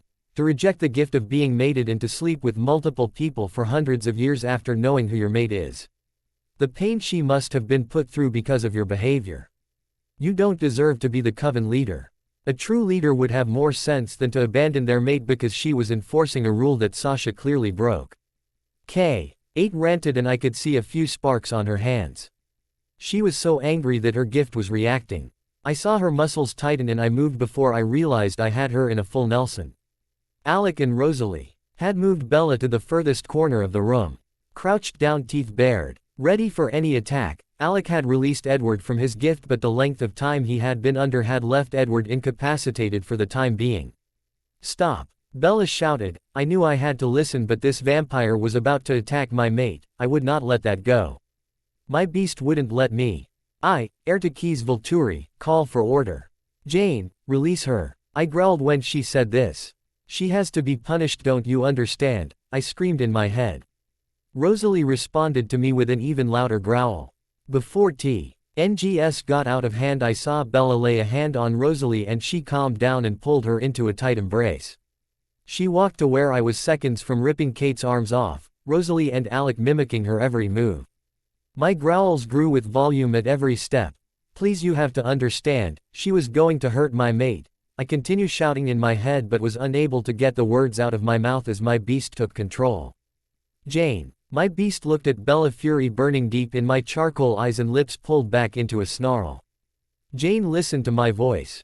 Let go of her. She's Tanya's sister. If you kill her, Tanya will never forgive you. It was low, but she had to appeal to the beast that was on the surface. Hurt mate. My beast growled and snarled into Kate's face. I had moved her onto the floor, my hand around her throat. She was on her back and I was crouched over her. I don't understand how this was hurting my mate. Yes, but you have to let her go or else you will hurt your mate even more, she pleaded with my beast. Me? Hurt mate? How? I'm just protecting her. Why can't you see that? I was still unable to speak in full sentences, primitive in my state. From my beast's point of view, I was protecting my mate. Even though my mate had rejected me for this long, I still cared about Tanya. Yes, Jane, now let go of her, okay? I threw Kate away from me and straightened up and walked back to Bella's side. Right now she was the only person other than Tanya that could calm me down. If I listened to her now, she would help me understand. How could I possibly hurt my mate when I was just protecting her? That's what a mate is supposed to do. I settled next to Bella as I calmed down. No one else mattered but her and Tanya, who was sitting across from me. She was probably now pissed me that her coven mates were angry at her. Somehow this was my fault. Bella paused. Now that everyone was seated and the situation was somewhat in control, Tanya had to open her mouth. Why don't we kill the human? It's obvious she knows about vampires and the Volturi is already here anyway. The attitude she had was beginning to piss me off. I get that her maker died and she didn't like the Volturi, but if she continued in this manner, she won't like the response I have for her insolence. Every other vampire growled at her for such a suggestion. You are misinformed, Tanya. I am the Volturi. Daughter to Keys and Athenadora. Now I understand that you weren't aware, but I would be more careful in the future. My mate won't hesitate to rip your head off. As I said this, I put my hand on Jane to show her teeth. Had it was an empty threat, I would never do that to her. Regardless of the pain Tanya put her through, I would never hurt her mate. I see now. Why are we here anyway? This is a waste of my time. No. Tanya, we are going to stay and you're going to get over whatever it is that is blocking you from fully making a mate bond with Jane," said Kate. "I'm sorry, Tanya, you may be our coven leader, but I agree with Kate on this one. Clearly, there is something wrong with you having this much hate for your mate. Anyone can see that she's hurting, it's so clear in her eyes," said Irina. We all turned to Tan. Yeah, and I could see that for the first time she actually looked into Jane's eyes, and I saw the hate in her falter before she put on a mask of indifference. I think I may have an idea, Alec spoke up. We all turned to him. The whole room shocked to hear him speak. His voice was deep and smooth. Before he could start explaining, Irina had him against the wall. We all thought she was attacking him, but on closer inspection, she was holding him tightly. I think Alec just found his mate. His ability to blend in the background so well had left him unnoticed every time they were anywhere near each other. It was a known fact that his scent was faint and almost undetectable. Irina had never truly noticed him until today. I was happy for him. He had a mate that accepted him from the moment she realized what Alec was to her. They pulled apart and came to sit down next to us. The twins and both their mates, even though Tanya was currently rejecting Jane. As I was saying, I believe that the day they Tanya was so emotionally distraught that the bond was unable to form properly on her side. The years apart and her current, vegetarian, diet is stopping the bond from ever fully forming. I think the only way for the bond to have a chance to form, she must switch to a human diet, and then maybe there is a chance the bond will form properly and then they can begin to heal the years of pain. Quote, I don't think I've ever heard him speak this much in one sitting. I agreed with him though, their diet quelled their beasts just enough for this to be possible. Just like with Rosalie. They are real. Why able to squash the longing that red-eyed vampires would feel for their mates. It truly makes them more human, but it takes away the most amazing parts of being a mated vampire. They are unable to feel each other's emotions as strongly as they would if they had a different diet. But it seems to work for them, so who am I to judge? We were getting nowhere with this level of tension. It was getting late and I was getting hungry. A hungry Bella is an angry Bella. On cue my stomach growled and Emmett laughed. It helped cut the tension a bit. Not a lot, but just enough for the vampires to get out of fight or flight mode. Oh Bella darling, it seems like it's time for you to eat. Thank you Esme, I'm glad someone here cares about the only human in the whole house, I said. She walked me to the kitchen where she plated up tagliatelle and bolognese. Edward was slowly starting to come out of his comatose state, if you were wondering. He had moved his head and groaned. Not that anyone noticed. I ate my food, flirted with Esme. I know we are both mated, well Rose and I not completely, but I enjoyed it. Else knew I don't mean anything by it, but it was becoming our thing. When I finished went back to sit down next to Jane, but Rosalie had taken my seat, so I sat on her lap. With this Emmett smirked at me and said, yeah, get that belly bear. I laughed, so childish. Alice and Jasper had come to sit down. Alec and Irina were talking softly to each other. Rosalie wrapped her arms around me and placed her nose in my hair and took a deep breath, taking in my scent and leaving a bit of hers on me. We were making progress. Mostly when her vampire comes to the surface does she truly realize our bond, but she was slowly becoming more used to being with me. It will take time because of her diet, but I know it would be better if she supplemented it with a human diet. It's been a long day and I think Bella needs rest. Let's pick this up tomorrow afternoon. Emmett, could you please escort Bella and the twins back? Then run back once you have dropped them off, said Carlyle, the pacifist. I wonder why he is such a pacifist. Yes, I agree, I'm tired and pissed off at Tanya right now. I will think much clearer tomorrow because right now I want to punish her for what she has done to Jane. According to our laws, keeping mates from one another is a serious crime, but for a mate to knowingly hurt their mate and sleep with countless men and women is just unheard of. Yeah, and Tanya needs to hunt humans and maybe she will remove that stick that is lodged up her ass, Kate retorted, and Jane growled at her in response. I love the way she stands up for Tanya even though she would never do the same in return. I stood up and Rosalie with me, we walked outside hand in hand. She pulled me in to a tight embrace and then she kissed me on the cheek before I got in the car. I sat in the back with Jane and pulled her into a tight embrace. Alec had decided that he and Irina would hunt together, so we would leave without him. I bet he was going to mark his mate tonight to make sure every vampire knew that she was taken. Emmett drove my car to the house and dropped us off and waved us goodbye and took off running into the forest. It was 11:15 p.m. when we stepped through the front door and Charlie was waiting for us, I just know it. When we walked in he was sitting at the kitchen table. Arms crossed and a scowl etched on his face. Where have you girls been, and where is Alec? I have been waiting for hours, with no word from either of you. I cannot believe this reckless behavior, girls. Maybe from Bella because she's wild, but Jane, you know better. She needs her sleep and you need to inform me if you are going to be late. Charlie was red in the face at the end of his rant. Quote, we had to take care of some official business, Charlie. It ran later than we had anticipated. I apologize for not texting, but the situation was volatile, I forgot. Please don't blame Jane, she has had a rough night. Oh, and Alec is off with his mate. I explained. He calmed down and sent us off to bed. I got changed into my PJs, brushed my teeth and hair, climbed into bed and had Jane join me over the covers. Vampires were rather cold. You were really strong, Jane. To have suffered all these years and not gone crazy. I don't know how you did it, I wish I had your strength. I said as soon as she laid down. After I spoke she didn't bother responding, she just turned into me and sobbed into my chest, tearless but heartbreaking. Crying out the pain of years of rejection, seeing her mate and only to be accused of things she had not done. The pain of knowing that your own mate didn't love you the way you loved her. I pulled her closer into my chest and held her as tightly as I could. I was glad that she trusted me enough to cry, but the hurt that such a beautiful soul had to endure all this hurt from the one person that was supposed to love her unconditionally. I wonder what Jane said to Uncle Arrow. I know he would have punished Tanya long ago if it wasn't for something that Jane had said. He was rather old-fashioned, and Jane being the submissive one in the relationship. Submissive vampires aren't weak or anything.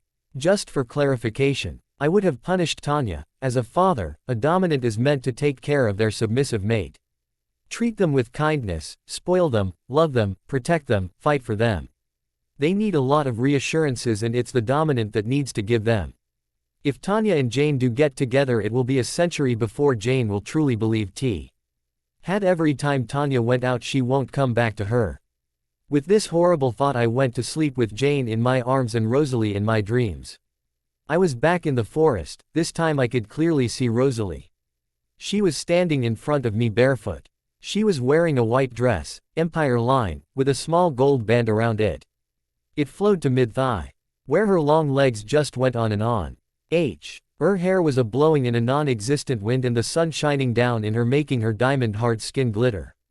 She was smiling at me, her lips red and plump, begging to be kissed. Her eyes were STILL, that beautiful butterscotch color, and shined with love. Love that was only for me. She giggled when she noticed me checking her out, and it sounded like little bells in the wind. Breathtaking. The entire vision of my mate in this dream just took my breath away. She walked towards me, hips swinging from side to side, until she reached me and stopped. She lifted one hand to my face and caressed it. You are beautiful, my mate. Her honeyed voice flowed over me, igniting a fire deep in my core. She leaned towards me. I could feel her breath of my lips when beep beep beep. That alarm again. I grabbed and threw it with all my might. I threw it into my window, smashing it to pieces and out into the forest. Damn it, now I have to fix the window and buy a new alarm. This day was staring off to be horrible. I just knew it would only get worse from here. After the horrible awakening I was given, I finished my morning routine. If you guys were curious, it's the normal stuff but with some Tai Chi to get me started. It calms me, especially with the evening I had yesterday. Who knew vampires so old could act like children? I just hoped Tanya was bloated with human blood, courtesy of Kate. And I prayed Rosalie had at least one blood bag. I know, reaching for the stars, but a girl can hope, right? Coffee was the first thing on my list, then the awesome food Jane made, waffles and Nutella. Yum. Now for school. I was not looking forward to that, honestly. Hey Jane, where is Alec? He is still with Irina. He called and said he would meet us at school. Okay, Arg, I just hope we have a normal day today. With that, we got in the car and I drove us to school. I love my car. It was in pristine condition. I don't even eat in it. That's how much I love this car. I bet Rose would too. We got to the parking lot and met up with the Cullens. Edward was missing. Not like I cared. I stood next to Rose and Jane next to me, holding my hand. She was still uncomfortable around this many humans. I wish Tanya were here to make her feel better. Alec arrived after us. He got out of the car, blonde hair mussed, a black leather jacket, red V-neck, black skinny jeans and formal shoes. Irina got out with him. dressed similar to him but with black stilettos.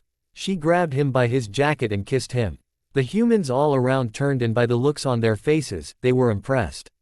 An older woman and was driving a Mercedes SLK 350 metallic navy blue. Then the bell rang. All the humans herded into the school. Rose kissed me on the cheek and then proceeded to strut away while I watched her hips. After the little show courtesy of Rosalie, I walked Jane to Alec so they could go to class. The day began normal, but then Jasper and I decided to ditch our respective classes and put laxatives in the food that was being served. We ground the pills and snuck them into the cafeteria. Jasper was talking to the cook as I snuck past them and sprinkled the laxative in all the food she was preparing. I used to sneak all around the castle, but it was not easy being one of the 2 humans living in the castle. Not only are the vampires in tune with my scent, but the heartbeat gives me away all the time. Humans on the other hand were easy to sneak past or catch by surprise. We were walking down the hallway laughing when we ran into the deputy principal. When I say ran into, I mean quite literal. So there I was leaning on Jay because he stopped me from falling. I looked up and she was livid. Her normally pale face was bright red. Quite a contrast with her black, dyed hair. Of all the people to be skipping class. Mr. Hale, I didn't expect this from you, but since you have been friends with Miss Swan here, not only do you have detention on Saturday but you're skipping class. Miss Swan, all your transcripts show you as a well-behaved young lady, who never got into trouble or skipped class. I'm disappointed in both of you. Come with me, we are calling your parents. Quote. With that, we followed her to the office and sat outside the office. Okay, said Jay. The story is that I'm missing home and you found me in the bathroom crying and you were comforting me, yes. Sounds very believable. We can also say that you are acting out because of it, and me being the great friend I am was just trying to make you feel better. As soon as we got out story straight, the principal walked out with the deputy behind him. We called both of your parents. Mr. Hale, Dr. Cullen was in surgery, so Mrs. Cullen is coming. We both paled. Carlisle, we could handle, but Esme, man, we were in so much trouble. She's going to call my father. That was worse, but if my mother found out I was dead. Not even playing the Rosalie card could get me out of this one. I was right, this day was going to be bad. At least we didn't get caught lacing the food. We sat there both feeling sorry for ourselves when Esme came bursting through the office door and she headed straight for us. We flinched in response. Of all the people to get in trouble, I expected Emmett, but you, Jasper. You have a lot of explaining to do when we get home. I swear, young lady, if I was your mother I would tan your hide. Charlie walked in next. He looked at me and Jasper. Saw Esme shouting and started laughing. Not the reaction I was expecting. They walked into the principal's office together. What is he saying, Jay? He said that we are both good street students, but we are bad influences on each other. He is glad you have made such a close friend, so he won't be giving us another detention, but next time he will. Then Charlie said thank you for being lenient on them. He thinks it's because you're missing home. Esme has just promised to punish both of us. Yeah, she's angry. Now she's talking vampire speed. She says that she doesn't think it's funny and we will both pay. Okay, thanks, Jay. They all walked out and sent us back to class. We all sat together at lunch. We would sit outside, but it had drizzled a bit during the day. So, Jane was practically sitting on my lap. My lunch was brought to me by Rosalie. Jasper was on the other side, both of us watching the kids eat the food we had laced, giggling every now and then. Which in turn makes everyo nay else giggle because Jasper was letting his gift infect the entire table. So the table was a giggly mess aside from Alec, who was stoic, and Jane, who was plastered onto my side. Okay, enough share the jokes, belly bear. Jasper's gift is making me feel all funny and I don't even know what's funny, asked Emmett. Okay, so we may have laced the cafeteria food with laxatives. Jasper replies. Ah, you guys left me out, Emmett whined. You should be glad because we got caught by the deputy. We were so pleased with ourselves that I didn't hear her coming. I was sloppy, we shouldn't have gotten caught, and now Esme is beyond angry with Bella and I. Jasper explained. Everyone then turned to him and looked shocked. How does the god of war get caught by a human? Asked Alec. Then the whole table broke out into a laughing fit. Jasper and I walked to our shared class after lunch, already in trouble for missing the ones before. We sat down at our desks, books out and pens ready like the good students we are. Not. Instead of writing class notes, we wrote each other little notes. We already knew the entire syllabus and answered any questions the teacher asked precisely. I enjoyed Jasper's company. He wasn't as childish as Emmett and definitely not as bubbly as Alice. He reminded me of Uncle Marcus, but with my father's temperament. After the bell rang, I walked to my next class with Rosalie. She was sitting at the desk staring out the window as though it was more fascinating. She looked up when I entered the classroom and smiled at me. Progress. Hello Rosalie, how had your day been? I asked as I sat down next to her. Hello again Bella. It had not changed much from the last time I saw you. Which was an hour ago, she replied. Which was, quote, it's been boring Bella, but you and Jasper sure made it interesting. I've seen 5 students run from class to the bathroom. At some point, I stopped breathing as they continued to fart one after the other. It was a good plan but poorly executed because now, we must suffer as the humans have explosive diarrhea, she said in a monotone manner. But you have to admit, it is hilarious watching them run for the bathroom. I bet that by the end of this period they will send us all home. I replied, entirely pleased with myself. She turned towards me and looked me in the eye. Whatever she was going to say was now lost. I was drowning in her eyes the same way she was lost in mine. I saw a small movement when I looked down. She was biting her lips. Oh, they looked entirely inviting. I then licked my lips and her eyes were drawn to them. I looked up from her lips to her eyes. The longing was prevalent, lust dripping from mine. We moved closer together. I leaned forward. Rosalie leaned toward me. Our breaths intermingled in the air just between our lips. Just an inch more and I would feel her lips on mine. They brushed together slightly. Dear students, this is an emergency announcement. It would seem that majority of the school has contracted a form of food poisoning. School is hereby dismissed until tomorrow. We had both pulled back at the beginning of the announcement. I looked at her and she looked back at me. She shrugged and packed up her things. Looks like you and Jasper managed to shut the school for the day. I'm impressed, Rosalie said, then she walked out. I scrambled to keep up with her. When I got to her side I took her hand in mine and intertwined our fingers. I looked up at her and saw her look down at our hands, look at me then look away with a smile on her beautiful face. If she were human she would be blushing. The show, OL, cleared out pretty quickly. The only people lagging behind were the ones that brought their own lunch. We got together at the parking lots. When I noticed that Jane wasn't among the group, I immediately dropped my bag and Rosalie's hand and ran into the school toward the last class she had. I skidded into her class and there she was curled up in the back of the classroom, the male teacher trying to help her. He was only making the worse. Sir, step away from her. You are only making it worse. She will lash out if you get any closer, I shouted. He moved away from her and went to pack up his belongings. He looked back at me from the door and walked out. Alec, I know you can hear me. Call Irina and have her bring Tanya. It's Jane. Quote. I then moved closer to Jane, who had looked up at me with black eyes as I spoke. She was shaking so badly. Knees brought up to her chest and arms wrapped tightly around herself. I knew I couldn't get close to her when she was like this, so I sat about 3 meters away from her and started talking. It was mostly nonsense, but I knew the sound of my voice would keep her slightly calm until Tanya arrived. We sat there for 10 minutes when Tanya came through the door. Eyes crimson, lips pulled back into a snarl. She barely registered my presence. One moment she was by the door and then she's got Jane in her arms. It looks like the human blood was working. Tanya was not able to suppress the vampire inside of her anymore. After she burst into the classroom, she pulled Jane into her arms.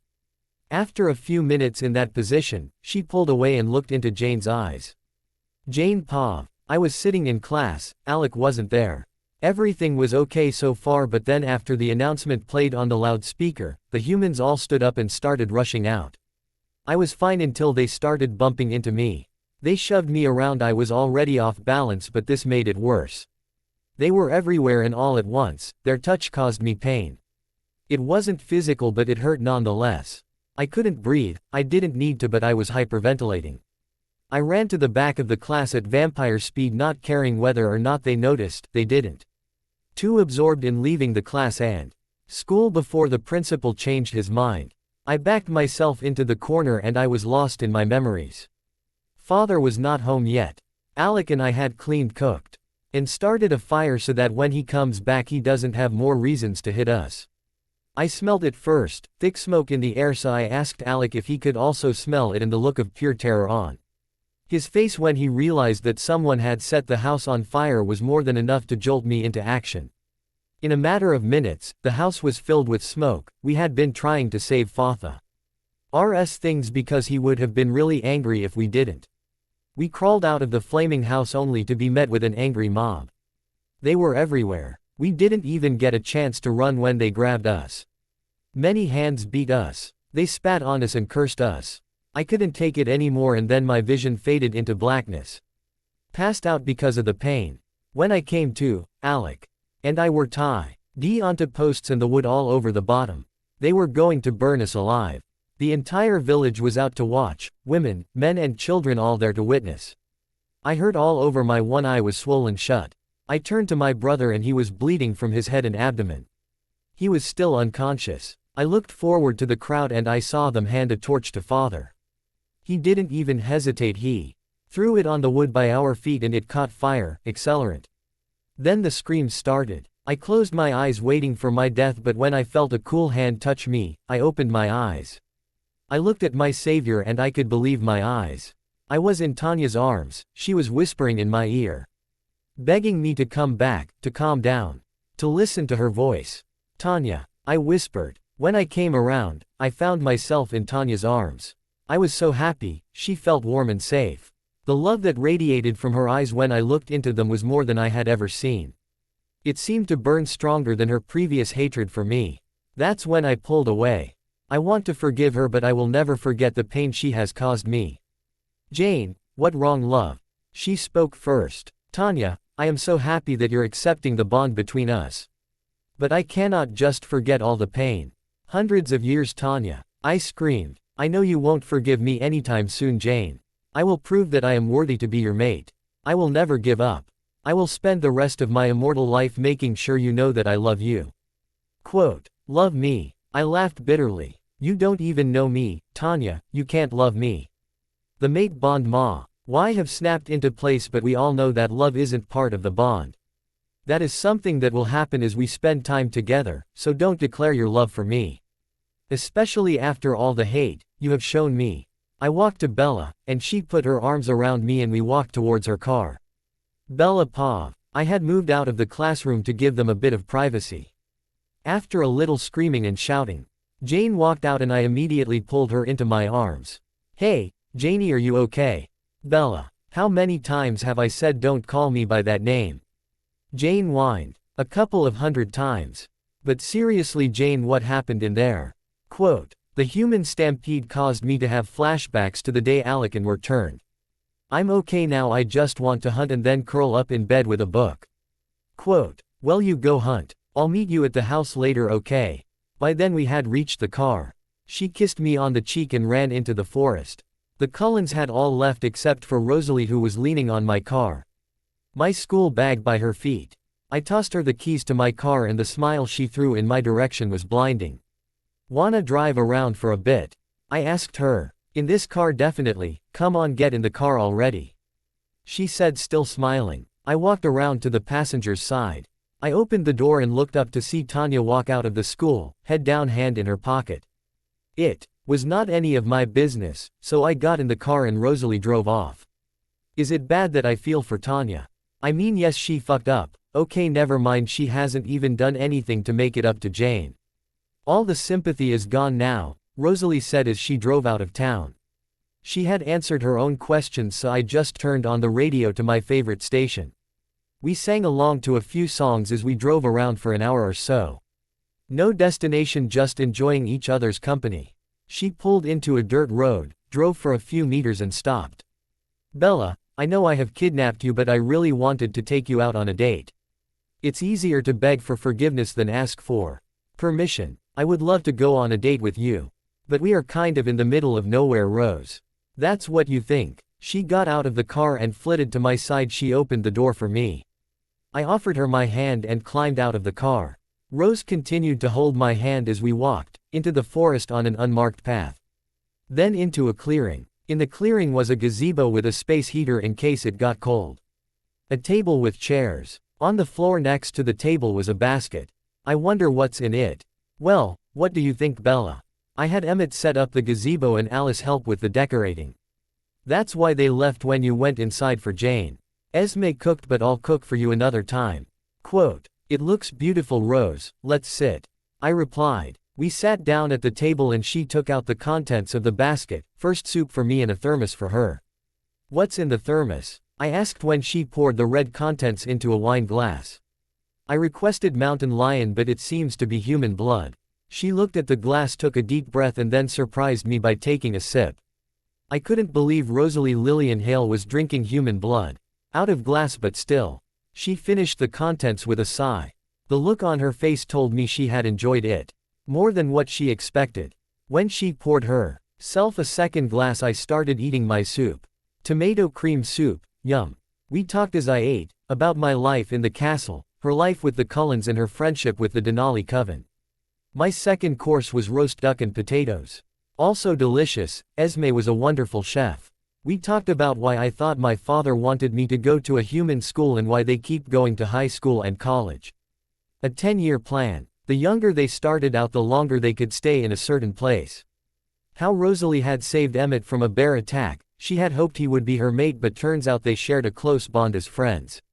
How Carlisle had turned her as a mate for Edward, but their relationship never got past being acquaintances. Edward was a misogynistic ass and didn't believe that woman should be fixing cars as she does. She should be a good wife and daughter. Turns out he thinks that it isn't possible for Rose and I to be mates, that we were sinners for even considering it.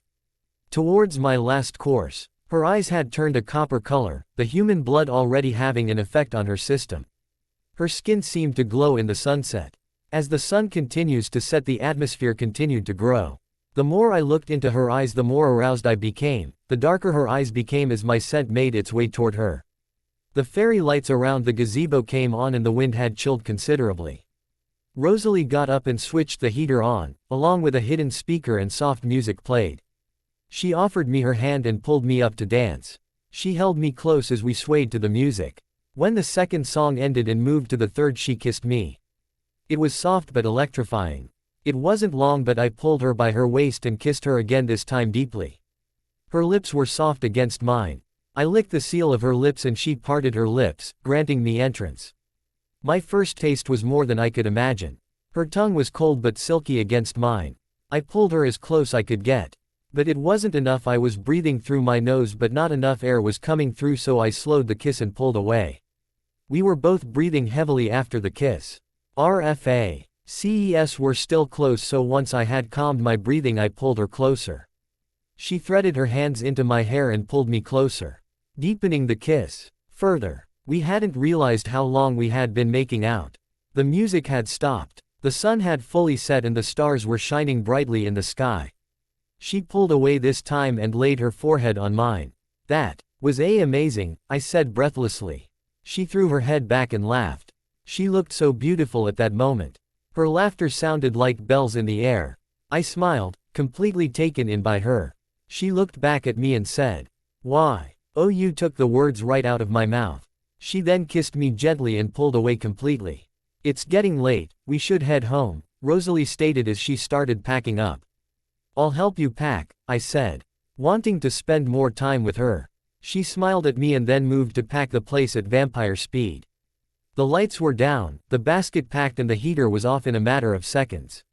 "The others will come and pack up the rest," she said. I took her hand in mine as she walked us back to the car. I hadn't noticed before, but her hand felt warm in mine. Unlike all other vampires, she was warm to me, must be a mate thing. We got in the car and drove in comfortable silence. My car wasn't automatic, so after she had established a cruising speed, she held my hand as she drove, absently rubbing it with her thumb. Soon we were home. We both got out of the car. She walked to my side and I pushed her against the side of the car. I kissed her. It was slow and deep. I put an arm around her waist. Her hands wound around my neck and in my hair.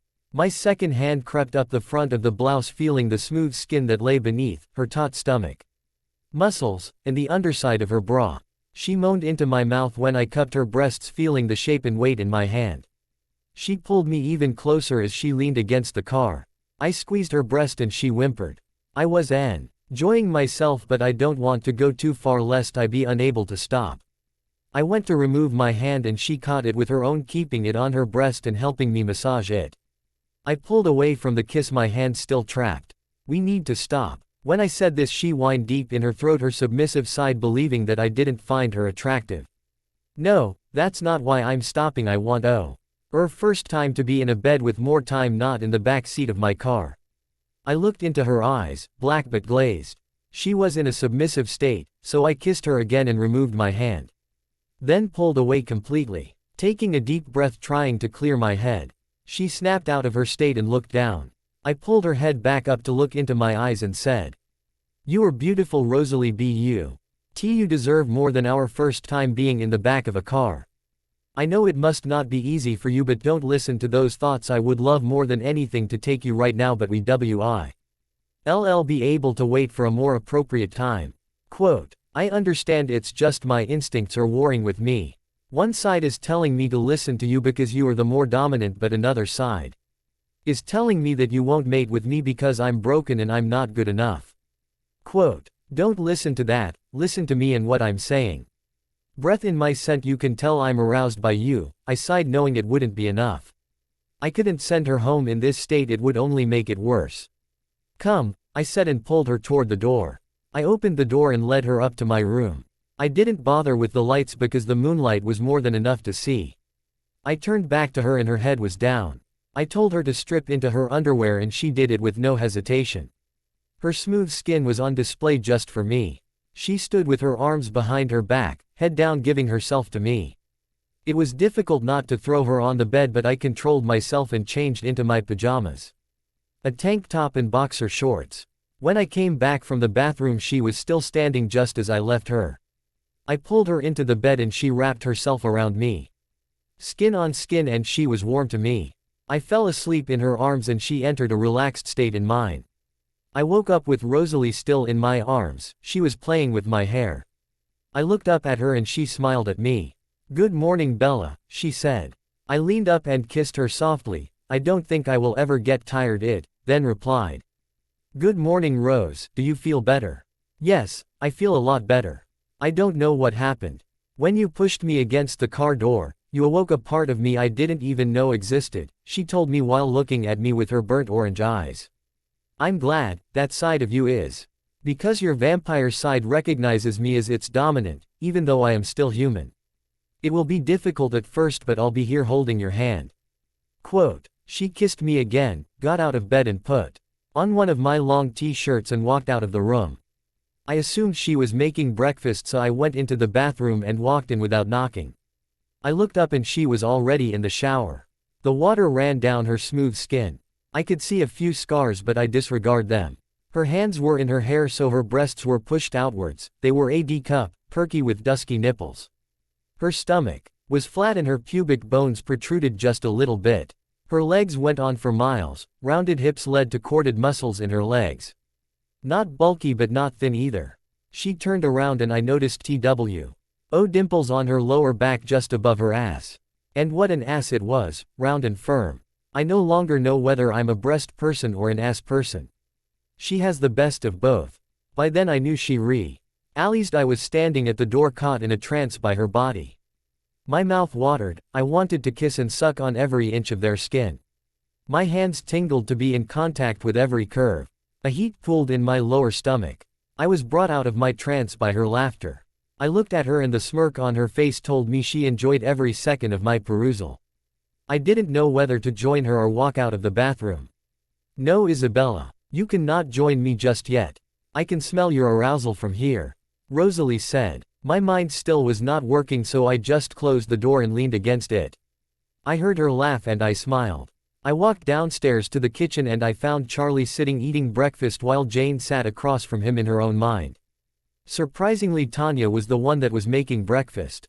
"Good morning, guys," I said to everyone when I walked into the kitchen. "Good morning, Bella, princess," they all replied. I sat next to Jane and when I took her hand in mine, Tanya growled. In response, Jane glared at her. She quickly apologized and then brought me my breakfast. "Bells, if you're here, then who is in the shower?" asked Charlie. "Rose," She slept over because I couldn't allow her to go home last night. She was in a submissive state.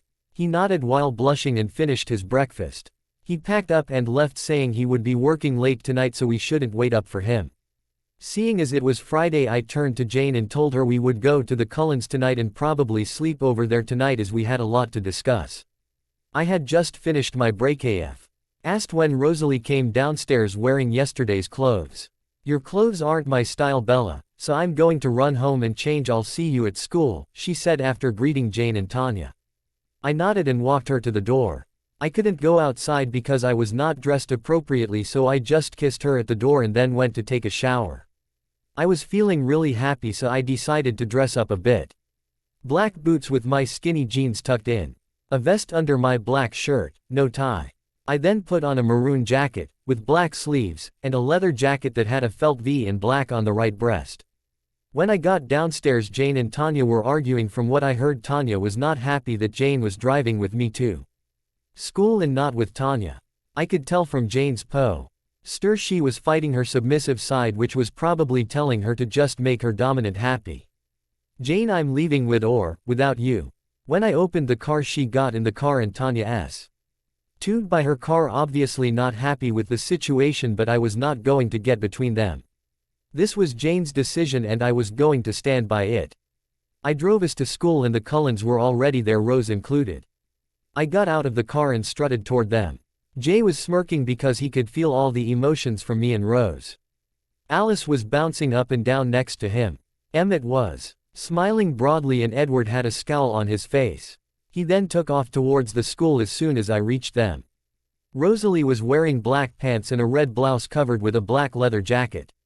I could feel the entire school population that was outside watching, so I took her by the waist and kissed her square on the lips so everyone could know she was mine and mine alone.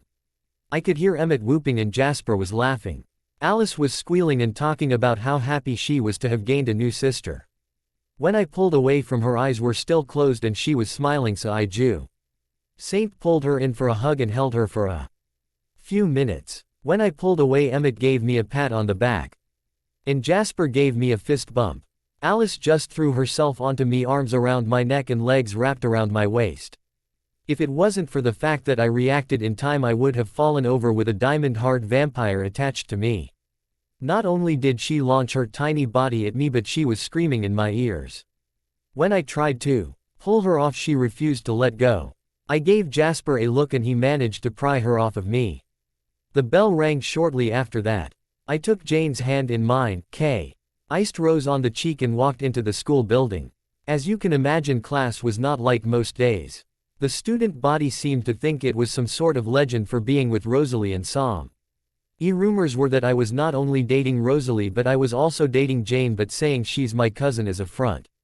I mean seriously, she's like a sister to me, but then again she's a vampire and very beautiful. High school students just like having something to talk about. Lunch was normal, I was the only human eating, but I had Jane's hand in mine, so Rosalie decided that she would feed me for some reason.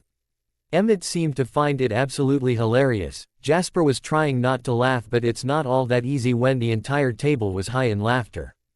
It was a day well spent, I would say.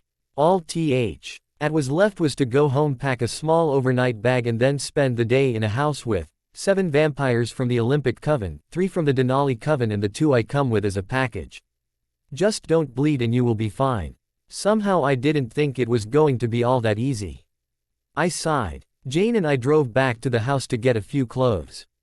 Hey Jane, what's going on with you and Tanya? Honestly, I don't know. I'm constantly fighting my instincts to just forgive her and move on, but I know that if I do that I won't ever be able to trust that she won't leave me if she has to go anywhere. Going to school is difficult because I convince myself that she will leave while I'm at school and I'll never know until after. I'm constantly trying to convince myself that maybe she will stay, that maybe she does love me. I know it's her mating instinct that keeps her here and not that she loves me for me.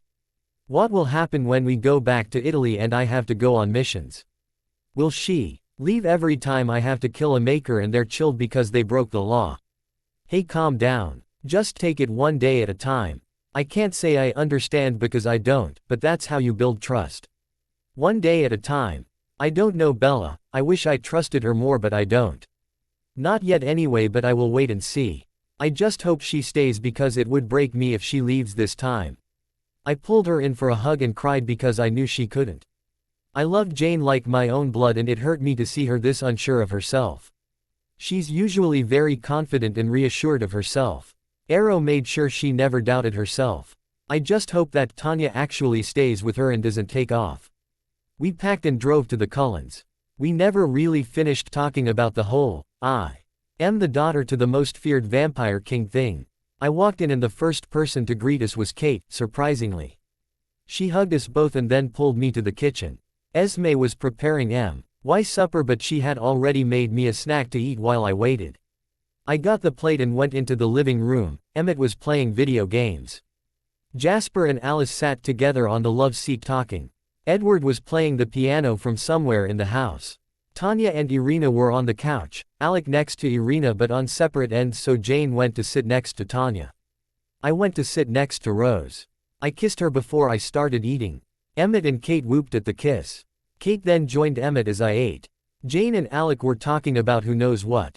All I know is that they could be talking about torture.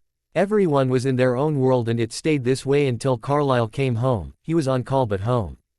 Okay, let's gather into the living room. Esme is still cooking for Bella but she will be able to hear, and any questions she has for Bella I will ask them for her as Bella can't hear as well as we can, said Carlisle. My mother had gone hunting when she heard a piercing cry coming from inside a dumpster. Normally she would have taken the child to the police, but this crying rang deep inside her dead heart. She decided to go to the alley and pick up the child that was lying in the dumpster. The moment she looked into her chocolate brown eyes she knew that the child belonged to her and to her only. I swear this is what she says every time she tells the story. She then ran back to T. He Castle and barged into a meeting that father and my uncles had been having. My father was livid at first when he realized that she is carrying a human child. He wanted to get rid of me, but when he first held me in his arms and looked into my eyes, he knew that he could not give me away. That's how I became Isabella Marie Volturi. I grew up around the vampires with the guards. I grew up in the library. Running down the hallways, jumping down the stairs, learning every rule and punishment there was to learn in the library about the vampire world. I attended trials and executions as part of my studies. My mother didn't believe it was necessary, but father knew that I was his heir and in turn, I had to learn how to rule the vampire world. I know most people think that the Volturi is evil and power-hungry, but that's just not true. In order for them to rule an entire planet of volatile supernatural creatures, there has to be a bit of fear involved, in order to keep them in line and not to break the rules. They are not as harsh and evil as people make them out to be. They're actually level-headed and consider every possibility before making a judgment, depending on the crime committed. Here are some that are punishable by death, but there are also many punishable in many other ways. The bigger the crime, the bigger the punishment. There have even been times when they had to call in more people in order to make a decision. Most do not know them, but they're known as the Amazon Coven. They are among the oldest vampires in the world. While they do not like to be disturbed, there comes a time when their input is necessary. Quote, "Oh, I'm so sorry, do you ever wish to know where your birth parents are?" asked Esme. No, I don't wish to know the people that thought putting me in a dumpster was the best idea. There are many shelters and police stations. But I am grateful because then I would not have met my mother and lived the life I had. I replied, "Well, I'm just glad that you are happy and healthy, Bella. I'm glad to have met you and to have you as a friend," said Jasper. Does anyone else have any questions, because I promised Jay I would kick his ass at chess tonight. No one said anything. I picked up my plate and moved over to the chessboard. Edward went back to his piano, and Carlisle joined Esme in the kitchen. Kate and Emmett went back to arguing over who was cheating in the video game they were playing. Alec and Irina sat chatting quietly on the couch. Jane and Tanya went outside. Rose and Alice read some magazines. This was definitely not what I imagined when I decided to move here to Forks, but I would not change it for the world, and I wouldn't change these people either. Well, vampires. I was glad that everything was beginning to look up. Edward was still a prick, but he was starting to warm up to the fact that I was not going anywhere. We spent the entire evening just joking around, and playing games, generally enjoying each other's company. Halfway through the night, Irina and Alec disappeared, as always. Jane and Tanya sat next to each other but not touching more than just holding hands. I could see that if Jane had been human she would be blushing at the minor but intimate touch. As the night drew closer to midnight I had joined Rosalie on the couch. I was leaning my head on the shoulder, her arm around me while she read. I don't know when but I fell asleep just like that. Dream. I was back in that same forest but this time the air was still. The wind was quiet, not even the crickets could be heard. The calm before the storm. Isabella, I heard a gravelly voice whisper from behind me. I whipped around only to see a shadow disappear into the darkness. Isabella, that voice again, it was coming from the darkness that seemed to linger in the forest. It seemed to be alive, pulsing very softly but pulsing nonetheless. I walked towards it, one step at a time. I was a meter away from the darkness when I heard it again. Isabella, it's almost time, child. Soon, very soon, I heard it say. Time for what? I asked. Your true nature to be revealed, true nature. I don't understand. Only a matter of time, chilled, it said softly. A flash of purple and the voice and darkness was gone. Wait, I shouted. I ran deeper into the forest, whipping my head left to right, hoping to get a glimpse of where it had gone, shouting for it to wait and to explain. I keep running but I wasn't going anywhere. Isabella, I heard a worried voice say. I stopped, looked around, listened, hoping it was the darkness again. Isabella. That voice sounded far away and also more feminine than the darkness. I was jolted from my nightmare. The first thing I saw was Rosalie and Jane, one on each side of me. They looked worried. What happened? I asked. You were thrashing and screaming, answered Rosalie. She scooped me into her arms. It was just a nightmare, I assured. I looked around the room trying to remember what it had been about. All I could see up with was a vague notion of me running. Was I being chased, or was I doing the chasing? I can't remember anything, just running, I said. It's all right, you should come downstairs. Esme made you breakfast, said Jane, then walked out. I only noticed that I was in an unfamiliar room when she left. The door was crimson, the inside of the room had each wall painted in a different shade of blue. The wall with the door started out dark blue at the top and faded into a bluish white at the bottom. The bed I had lying on had cotton sheets in black and the comforter was a dark blue that was almost black. I assumed it was Rose's room. I kissed Rosalie on the cheek and grabbed my toiletry bag and started to get ready. I dressed in black baggy sweats and a ribbed tank top, no shoes. I padded quietly to the kitchen where I ran into Alice and Jazz at the stairs and got a suffocating hug from Alice and a fist bump from Jasper. I followed the amazing smell to the kitchen where Rosalie was helping Esme plate up my food. As always, the food was amazing. Esme, darling, you are an amazing cook. If it wasn't for me doing martial arts, I would have gained so much weight in the time that I have been here. I said. Thank you, dear. I enjoy having someone to cook for, and since you're the only human here I will continue to feed you and maybe send a few plates to Charlie, she said with a bright smile. I picked up my plates and washed them before she could protest. When I was done I gave Esme a kiss on the cheek. I took Rosalie by the hand and pulled her upstairs. I knew that I technically couldn't pull her, she was humoring me. I closed the door and laid her on the bed. I crawled on top of the slowly, kissing her stomach and then chest. I kissed her on her neck and she whimpered in response. I sucked on the skin behind the ear and she started purring for me. I bit her gently on her neck and she bared her throat in response, her submissive side coming to the surface. I could feel it deep inside me. The approval of her submission to me. I bit harder but not hard enough to cause pain to my very human teeth. I soothed it with a kiss. When I pulled away she refused to look me in the eye. I used one hand to support me and the other to pull her into a soul-shattering kiss. Her lips cool against mine. I sucked on her bottom lip, pulling at it with my teeth, nibbling just enough. She granted me entrance before I could ask. She wound her hands into my hair as our tongues jeweled for dominance. She conceded and I explored her mouth with my tongue.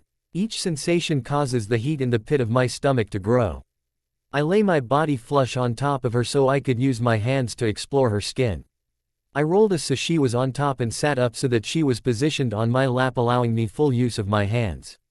I placed them on her luscious behind and this earned a moan that came from the back of her throat. She ground her hips into mine.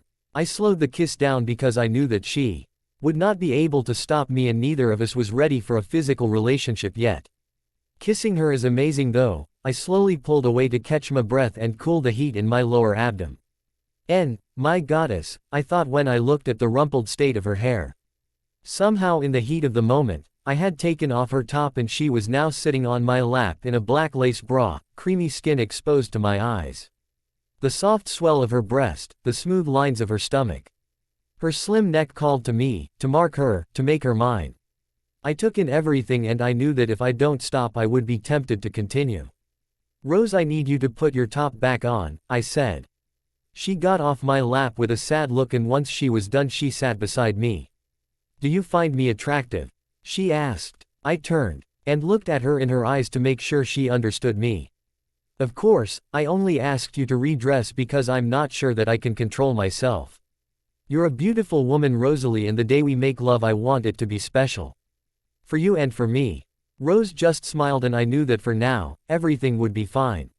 We sat like that for another 5 minutes just enjoying each other's company. E4 Emmett came knocking at the door and beckoned me to come and play video games with him. Essentially he whined that Rose was hogging me, that even though she was my mate he also wanted some Bella Bear time. We sat on the floor in front of the TV, playing Mario Kart for the umpteenth time, shouting at the other for cheating. Not my fault he kept losing, and he kept trying to push me over. To distract me or to make me drop the controller. Rosalie was in her garage, Alice lost in her designs, and Jasper was most likely in the library. Carlisle was at work and Esme was nowhere to be seen either. I had lost all sense of time during our game. I was only reminded of my hunger when Esme came to tell me that she had lunch ready. I liked it when she cooked for me, reminds me of being back in the castle. Where I got lost in the books in the library. It's really big with lots of books. Can I say just awesome, or in my father's study discussing battle strategies, or playing chess, getting my ass beat but gave as good as I got, talking with Uncle Marcus about anything and everything. This was always fun. Uncle Arrow tends to get lost in the thoughts of other people that he had seen collected over the years. My mother would walk in with a snack, call me to the kitchen or just make sure that I was well fed. I miss them. I miss being in Italy, but being with the Olympic Coven also felt like home. I played another game of chess with Jasper and beat him. He gets so frustrated that even when he sees it coming and he doesn't know how to counter. He may be the god of war, but I am my father's daughter. Emmett plays one move at a time. Jay tends to plan out the entire game before his first move. He plans an all-out war instead of seeing every single game as an individual battle. This is what makes it easy to beat both of them. I was sad when the weekend came to an end and I had to go home to Charlie. It was nice having people my own age, even though they have been teenagers for decades. In the castle most of the guard I spent time with was older than me. Jane was like a sister to me, Alec a brother, the only other teenagers besides myself. I would be turning 17 so on and they would forever be stuck at age 16. Alec, Jane and I spent dinner with Charlie and watched a movie before I went to bed. Jane and Alec snuck out, either to hunt or spend time with their respective mates. I was happy for them. They need a little happiness. Uncle Arrow does his best and so does Aunt CIA, but there is only so much they can do. Dream. I was back in the forest again. It was quiet but there were signs of life. I looked around and saw nothing so I began to walk. I don't know how long I was walking or where I was going. I was being pulled in a direction. I saw a cave. Inside the cave was a cage. Inside this cage was something I had never seen before. A humanoid demon was inside, small horns on the top of its head. It had my facial features but instead of my brown hair with red undertones its hair was black. Its eyes are black with no pupils, just black. It smiled at me. Its teeth were normal and white until I noticed that its canines were long. The top two looked to be about 5 centimeters long and the bottom 2-3 centimeters. Its black wings curled behind it. It was wearing a tunic, with some strange symbol on it. The symbol was pulsing, slowly but pulsing nonetheless. Legs long, waist small, hips round. It was inhumanly beautiful but an aura of danger surrounded it. It stepped forward and held onto the cage bars. Nails sharp. The cage had no door. Once it escaped there was no locking it back inside. Isabella, it said with a musical voice. I was too stunned to respond. The seal gets weaker by the day.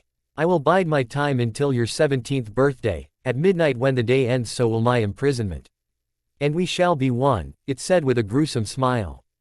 Remember, Isabella, at midnight on your 17th birthday, it then began to cackle. I woke up with a start. All I could remember was a voice telling me.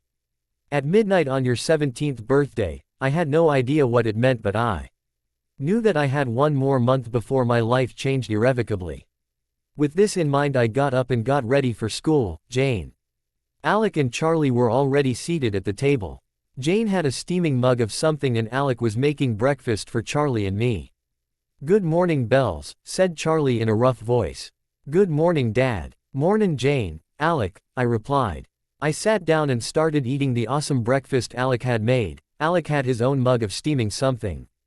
Probably blood, but it could be coffee to look more human. Why, I have no idea. "Good morning, Bella, how did you sleep?" asked Alec. "I slept all right, just had a weird dream." "Weird like the others or like the one you had at the Cullens?" asked Jane. "You been having weird dreams, Bells?" asked Charlie, concerned. "It's nothing, guys. Yes, similar to the one at the Cullens, but not scary, just weird. I'm sure it's nothing to worry about. Have a great day at school," said Charlie as he got up to leave. 10 minutes after Charlie left, the rest of us headed off to school, hoping it would be a good day.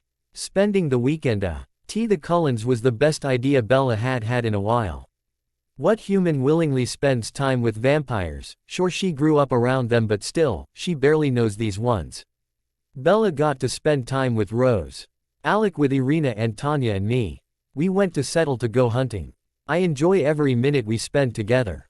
I pretended to stumble down the street to attract the scum of the human race. I was pretending to be a young drunk girl. Bait. Tanya and I actually had a brief argument about it. It was not even 10 minutes when I allowed myself to be dragged into an alley by two men. They have no self-control. Vampires are ruled by their baser instincts, but even they have more control than this. Tanya didn't even give them a chance to speak. She hit them both over the head, knocking them out. Hey, both went down as soon as we were hidden in the alley. We pulled them to the end of the alley, better safe than sorry. Watching Tanya feed was arousing, but I knew we weren't ready yet. But as I finished eating, she pushed me against the wall and kissed me, hard. I liked kissing her, especially when she was dominant over me. It feels great to relinquish a bit of control. For a moment. We also went for walks in the forest and spent time talking about our past. I learned that she enjoyed reading just like Bells. She had traveled a lot of Europe but had never been to Africa or the Amazon. I knew that Sasha was her great aunt. She talked a lot about her sisters but never any specifics. She respected their privacy, which I admired a lot. We got to know each other during that weekend. It helped that we didn't have to sleep. We spent some of the time with the Cullens, but most of it was just for us to be together. I was just concerned about Bella and her nightmare the last night we spent at the Cullens. She woke up screaming and trashing. Even Rosalie couldn't calm her down. Alec, Irina and I had spent a lot of time together since we met, but this weekend was really special for us. I had booked us a room in a penthouse suite in a hotel in Settle. I was wearing a black tuxedo with a red vest, black tie, white shirt, and black shoes. Polished. The room was an off-white color with a kitchen, granite counters and cherry wood, an island with a red and a white stool, double-door fridge, a living room, decorated with a plasma TV, leather couch and love seat, hardwood flooring all over the room. Sliding doors led to a balcony that overlooked a forest. The bedroom was the main attraction for tonight. California king bed with dark blue and black bedding. His and hers bathroom, jacuzzi bathtub and a shower big enough to fit four. I decorated the pathway leading from the door to the balcony with white roses. Red as cliché. She arrived wearing a beautiful Valentino red ombre to black, shoulders exposed, backless. These were only a few of the adjectives I could think of to describe what she looked like. We drank aged wine infused with blood on the balcony, danced in the moonlight. The light made her diamond skin glow. I was not just in love, but she was my whole world. I pulled her into a passionate kiss. I felt a tightening in my pants as she threaded her fingers into my hair. I pulled her impossibly closer. She undid my tie and took off my blazer. I pulled her towards the bedroom. I pulled off my shoes while she took off my vest and ripped off my shirt. I Kissed and tasted the skin on her neck and shoulders while she struggled to undo my belt and pants without ripping either. I pulled the zipper of her dress down and it fell down her body. She wasn't wearing a bra, but she was wearing a black thing that contrasted beautifully with her pale skin. I pulled her onto the bed and climbed on top of her. I kissed and nibbled her neck. Her breasts. She tasted heavenly. Down her stomach. I pulled off her thong with my teeth and kissed up her legs until I reached her apex. I knew from my first taste I would be addicted to the sweet nectar that flowed from her. Her mewls and moans only fueled me further. I pulled her closer, wrapped my arms around her hips and thrust my tongue as far as it could go. Drinking like a man in the desert. Slurping and eating like a man ravishing his last meal. Divine. Every last drop. The texture. The response was everything. When she was near her climax, I thrust 2 fingers into her and curled them. I bit into what was once her femoral artery, permanently making her mine as she screamed my name to the heavens. Alec. My name has never sounded so amazing. She panted, trying to catch an unnecessary breath. She pulled me up by my hair. She kissed me softly. When I pulled back to look at her, to ask for her permission, all I saw was love and acceptance. She accepted me not only as her mate and dominant but also as the monster I had become to see myself as. I took a hold of myself and slowly started to insert it into her. She is so warm and tight. I hope I will last long enough. In the middle of my monologue, I noticed the pinched face she had. I was not long, but I made up for it in width. I slowed my entrance. Slow short stroke to allow her to accommodate. Just take deep slow breaths, I said to her. It feels like my first time all over again, she replied with a shaky laugh. After a few minutes of short shallow strokes, she started to relax and moan. She begged me to go faster, so I did. She raised her leg to put it on my shoulder. She felt amazing in this position. So I lowered myself, kissed her. Used one had to play with her breast. Harder. Faster, harder, faster. Until the bed was banging against the wall. Vampire strength forces it back and forth. Her moans and whimpers got louder. Less coherent, she got tighter, wetter. I was inside my mate, the love of my life. Our mutual orgasm was the best I have ever experienced in my life. I marked her again. Accepting her as my life partner. My submissive, my mate. Coming to Forks was the best decision of my life. I have Bella to thank. She is the that insisted on coming here and staying here. The Denali tend to avoid the Volturi like a plague. Who knows when I would have met Irina. Thank you, Bella, for giving me the opportunity to meet the person that would make my existence worthwhile. The dreams were still haunting me. That voice was never going away. I could still hear it, taunting me every day in all my dreams. It was there in the background.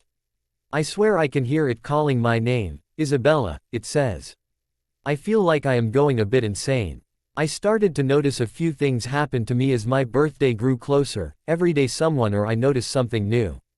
My hair was stronger, no longer leaving as many strands in the brush or down the drain. With more body and volume, it was also slightly lighter. Not a dark brown but a chestnut with red highlights. My mother always said she could see hints of red. I could see better, not much but just a little better than before. I had better control of my movements while doing my martial arts. I had always been good because I learned from vampires, but even Jane said it was getting better. I was driving a little faster, had more control over the car and could anticipate what was about to happen. It was nothing major, we all just put it up to late puberty, but I knew better. I was changing. Something was happening to me and I didn't know if I was ready. Going to school was also getting better, I remember more things. Now, the humans stayed away from the Cullens. They started to shy from me as they know that Rose and I are dating. We sat together either at the Cullens' table or outside. It's cold but we enjoy the time alone. The school has started to notice that some of their eyes have changed color, but luckily for them, my parents had already been working on contact lenses for vampires. They only last a couple of hours before dissolving, but it's better than nothing. So they all wear different colors on different days, and sometimes so do I, just to confuse them. Carlisle S. Till drinks animal blood, but I think that's just his power because he doesn't seem to have any adverse effects. I would like to study his venom actually. Compare it with other vampires. See if maybe T has different qualities or maybe a different genetic makeup. I know that it's a virus, but maybe his might be 1 or 2 genes different. Karyotyping vampire venom wasn't easy, but it wasn't impossible either. Jane and Tanya have been closer than ever. I think they need to be. They might take a little longer than most vampires, but they have a lot of hurt between them and a lot of mistrust. Alec and Irina are just disgusting. Their love is sickly sweet. They are kissing each other every few seconds, cuddling, and finishing each other's sentences. Okay, exaggerating, but still. It's just too much. Alice seemed to be excited about something. Bouncing every 2 minutes before zoning out. She said she would tell us later this week. Jasper is leeching all her energy. Poor guy can barely sit still himself because of her. But we have been getting into more mischief. We pranked the principal but did not get caught. We pranked a few others but nothing as notable as the principal. Emmett and I have been pranking the family and Kate. I think he has a crush on her. It's the cutest, but I can tell they are both waiting for their mates. It's just too sad for one to meet a mate and then leave the other alone. We put flour in her shampoo. It was not what we expected. I think we will dye something next time. Edward is still a dick. But he's getting better. I think he's starting to notice that he's He only one in his family that is unhappy about the whole arrangement, and the fact that I'm the daughter to the V means he can't really do much to me anyway. Esme is still trying me fatten me up, and I'm still trying to get her to marry me. I even got her a cheap ring. Couple $100. Still married to C-Man. I guess I'll have to take her on a date then. Don't know what though. Lol. My Bert. H-Day is in a couple of weeks. The dreams have stopped, but I know something bad is going to happen. I can just feel it. I feel it. Deep in my bones, like Alice in her visions, but this is not something why decision can change. It is inevitable, and I'm afraid she won't see it coming. No one will. Friday morning. Waking up was rough. I had another nightmare, another one of those dreams, so I was late. Flashback. It was dark and damp. I could hear breathing. Isabella, a gravelly voice said. It echoed all around me. It's almost time for us to be one child. End of flashback. Breakfast was had in the car. I was in such a rush that I did not notice when Tyler's van hit a patch of black ice just ahead of me. I was headed straight into him, and the students were too close for me to stop and do a handbrake turn safely, so I had no choice. Jane and Alec were at the Cullens, so I was alone. All I could hear was screeching, and everything started to move in slow motion. I hit accelerate and turned my car into a handbrake turn and hit the same patch of ice, skid into the parking lot, and missed Tyler's car. But I hit the pavement sideways and my car went flying into the air at the speed I was going. I saw the car flip over once. I unbuckled my belt and I kicked myself out the passenger window as the car went to flip for the second time. I tucked myself into a flip and rolled onto the grass. There was glass everywhere. I couldn't feel a single thing. All I could think of was that I was alive and that I had just damaged my poor car in an effort to make sure that I didn't hurt any humans. I was lying on the grass on my back, panting, when I heard my car finally land. This all happened in a matter of seconds. Every move was calculated and executed with the precision of a vampire, or in my case, unknown. My ears were ringing, my head pounding, my eyes bleary, but I could recognize that touch anywhere. Rosalie. Then it all went black. Rosalie. Where is Bella? Almost immediately after that thought, OED, in my mind I heard a screech and turned to see that Tyler had slid on some back ice. He was in no immediate danger, but it was what I saw afterwards that had my undead heart feel like it had fallen to the ends of the earth.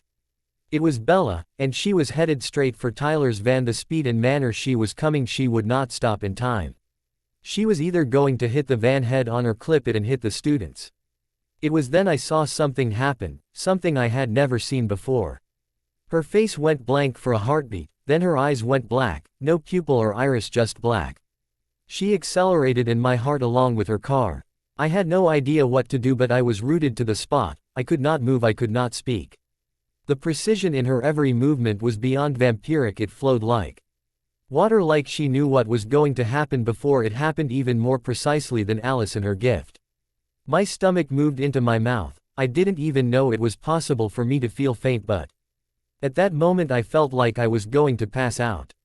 I saw her move and kick herself through the passenger window, flip through the air and land into a tuck and roll on the grass while her car continued to flip once more away from everyone and land.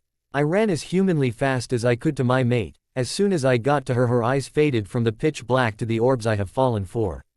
Then she fell unconscious. Bella. When I woke up it was dark outside but I could easily recognize the person holding my hand. There was only one person I know who gives me sparks by just holding my hand. HHHMMM. My mouth was as dry as a desert and I felt like I had swallowed sand like a toddler. Hey Bella, I heard Rose say. She gave me some ice chips and kissed my forehead. Let me go and call Carlisle, he will want to know that you are awake and your father as well. If I am not mistaken the entire Volturi is here, she said with a small smile but it didn't reach her eyes. Wait, how long have I been out? I asked while holding onto her hand. It's been 17 hours Bella, we were so worried. I pulled her into my arms and held her tight. I could not believe I had been out for so long. What happened to me? I'm awake now, Rose. I will get better, I reassured. That's not the problem. Something happened to you Bella. Something happened during the accident and while you were passed out, she said with a shaky voice. She then explained what she saw when I was driving. The eyes and the fluidity of my movements, the execution and precision were downright inhuman. You were screaming, like something was inside you and wanted to come out. Carlisle said it was similar to the change vampires go through. We had to move you to our house, you're in our basement right now. Something is going on with you Bella and you know what it is, don't you? Rose accused. Why don't take me up and I can explain to everyone one time instead? I suggested. Rosalie picked me up gently and took me upstairs. The first person I ran into was Dimitri guarding the door to the basement. Of course between him and Felix, I am always well protected. Safe against intruders. Jane and Alec are feared in the vampire world but don't look like a threat like Felix and Dimitri do. He gave me a kiss on the cheek like usual and walked 2 steps behind Rose. I knew he had already informed my father that we had walked out of the basement so naturally. He was the next person that we saw along with my mother. I missed them so much. They both held me so tight I wanted to cry for a moment but I held myself. Tears are for later. We all greeted each other. My aunts and uncle had stayed in Italy to run the V but they wished they were here and I wished they were here as well. After we settled Esme brought me some soup, we cracked a few jokes while I ate and discussed all the pranks we had played and how we had been settling in. After half an hour, I started to talk to them about the dreams, the voice and the changes. From the most insignificant like the hardness of my nails to the enhanced muscle memory and general enhancements to my brain and body. My mother noticed that I was more durable because a human would have broken or the least fractured something from an accident like that. We discussed the possibilities for another hour before I got tired. You would think being asleep for hours would mean I have more energy, but no. More sleep for the almost human I guess. For the whole week, we spent time experimenting and researching and I learned how to remember dreams. We discovered that my chromosomes were different to that of humans. Humans had 46 chromosomes whereas I had double that. Human genetics was already a complex structure with many non-coding regions and mechanisms that allow for such a large variation within the species. A large number of the human genome is identical with only a small part that makes them unique. I was not susceptible to their diseases but without a control karyotype, there was no way to know if there were any genetic mutations. My mother had always thought it was because I was raised around vampires that I was not exposed to infectious bacteria and that is the reason why I was not sick, but now we know for sure. We experimented by taking a vial of vampire venom and mixing it with my blood. It seemed like the venom absorbed into my blood without changing, but we can't be sure without either me drinking vampire venom or injecting it into my system and we aren't ready to take that risk, but for now it seems that we cannot change me into a vampire in order to stop what is happening. We have managed to narrow down what I cannot be using methods of deduction. I cannot be a giant because I'm too small, but this is supernatural so we never know anything is possible with my hair turning darker. We assume I cannot be a fairy. The wings that I remember have narrowed it down to either angelic or demonic. We have no way to be sure until the change happens and we're not sure when my birthday is either, so, therefore. We have no exact date but we know it is somewhere around the week in which I was found or it could be a week earlier. During the time we spent at home, Rosalie and I spent some time in the garage and we spent some time in her room. We made out, and I gained a familiar, and its name is Aga. They have no specific gender nor a specific form outside of their animal form. The animal form is that of a ferret until I gain my own final form. They will stay in there. animal form, and they will be able to help me train and to help me gain control of my powers. They will help me in my future life. They will help me truly understand what I am, even though they are only a spirit guide. I will always have my family to help me through this. Jane. When I saw the car roll, all that mattered to me was that Bella lived. I didn't care how she got out, but when I saw her jump out that window I was so happy. When I saw her roll onto the grass, when I saw Rosalie grab her into her arms, I sighed with relief when she picked her up and took her to the ambulance. Tanya had to hold me up when they told us that she was okay, and we just had to wait for her to wake up. The longer we waited for her to wake up, the more worried I got. The hours stretched by, her parents arrived, she still hadn't woken up. We waited in anticipation, with bated breath, with every stupid metaphor that the humans could have thought of. We waited. When she finally woke up, we were so relieved she was awake, she was going to be just fine. Until they told us about her dreams, until she told us about what was happening. And then the worry. I worry about Bella, I worry a lot about her. She's done a lot for me, she's like the sister I never had. Sure, Alec and I have a close relationship like all twins, but there's something a sister can give you that a twin brother cannot. You have to be okay, Bella. It was the week of my birthday, and to say I was nervous was an understatement. I was having trouble eating and focusing at school, but Rosalie was helping me so I wasn't falling behind. They were becoming concerned about my eating habits. 2 more days until my birthday. I woke up and did my normal morning routine, but I could feel that something was not right. I had breakfast with Charlie. Jane and Alex spent the night at the Cullens. So I was driving alone to school. My Mustang was a write-off, so I had to buy a new car. A 1965 Ford Mustang Fastback was not my favorite type, but it still looked great. Black with gold on the bonnet. I walked into the schoolyard and greeted Rose with a kiss. J and M with a fist bump, Alice, Jane and Alec with a hug. Edward with a simple nod of the head. I walked Rose to class, and then my day began. It was like any other day except today I had a prank that used his superior speed against the humans. He would place attack on the teacher's seat moments before they sat. It was hilarious and just what I needed to get my mind off what was happening. With Emmett, we deflated all the balls and disassembled all the gym equipment so that we would be forced to play dodgeball. The sport always brought out a side of people that was interesting to watch. I was just glad we didn't get caught. By the time school let out, I had stopped being nervous and was excited about something Alice had planned. Apparently, it would be fun, as she had been bouncing around all day. Something about the perfect storm. We drove to the Cullens and they explained to me that they played baseball during a thunderstorm because it covered for them. Makes sense, I guess, and we had more people. Mom would be watching, but Father was interested in playing. We got dressed and Rose ran with me in her arms to the place where they normally play. It was a large empty field, perfect for amateur baseball. America's favorite sport. I was a referee. I have no current supernatural abilities, and yet I'm a referee for a supernatural sport. Makes perfect sense. I'll keep an eye on them so they don't cheat, said Esme. One team consisted of Alec, Kate, Tanya, Edward, Father and Jasper. The other Emmett, Irina, Jane, Alice, Carlisle, and Rosalie. Father's team was Phi RST to field as a result of a coin toss between Father and Carlisle. Rosalie was first out. She was not happy with that, but after 2 home runs, things were looking up. Then Alice had a vision. Stop, Alice said. We have company. 3 vampires, and it's too late to get Bella far away. They put me at the back with my father and Carlisle in the front. Rosalie tried to hide me with her scent. Out walked 3 vampires with red eyes, and immediately I recognized them. It was Victoria and her coven. She was originally from Hydas' old coven before it was wiped out. They were the only 2 remaining. I had yet to meet the other 2, but I knew Victoria, but the look in her eyes told me she didn't recognize me for some reason. She was under a vampire's ability. I missed the whole interaction, but next thing I knew we were headed home, and a plan was being made to keep me safe from the blonde one whose name I later learnt was James. He was a hunter, which left the other one with the dreads. He was affecting Victoria. And Victoria was also Kate's mate. I slept over at the Cullens. I had a very nice dinner courtesy of Mother and Esme. Homework was done and I was in bed by 10 p.m.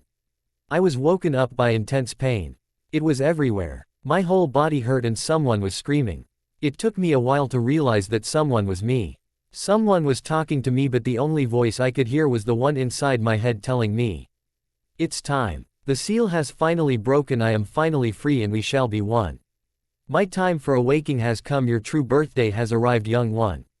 Rosalie. Once I got Bella in my arms, I noticed the vampire's eyes. Red. Bella looked at one of the vampires with recognition, but it wasn't returned. They asked to join, but we declined. Then James said, "I see you brought a snack." This caused everyone to growl at him, me louder than the rest. He would not harm my mate, and my vampire agreed. Once they left, Edward told us that James was a hunter and he would not give up on his prey. He would hunt Bella, and the fact that we were so protective only spurned him more. We took Bella home, and then only did she snap out of her stupor. Emmett and Jasper we on patrol. Cat. He was setting a fake trail for them to follow while we kept Bella safe in the house. I was downstairs with the rest of my family discussing how to keep Bella safe. Keys wanted to call the Volturi guard, and I agreed with him. Anything to keep Bella safe.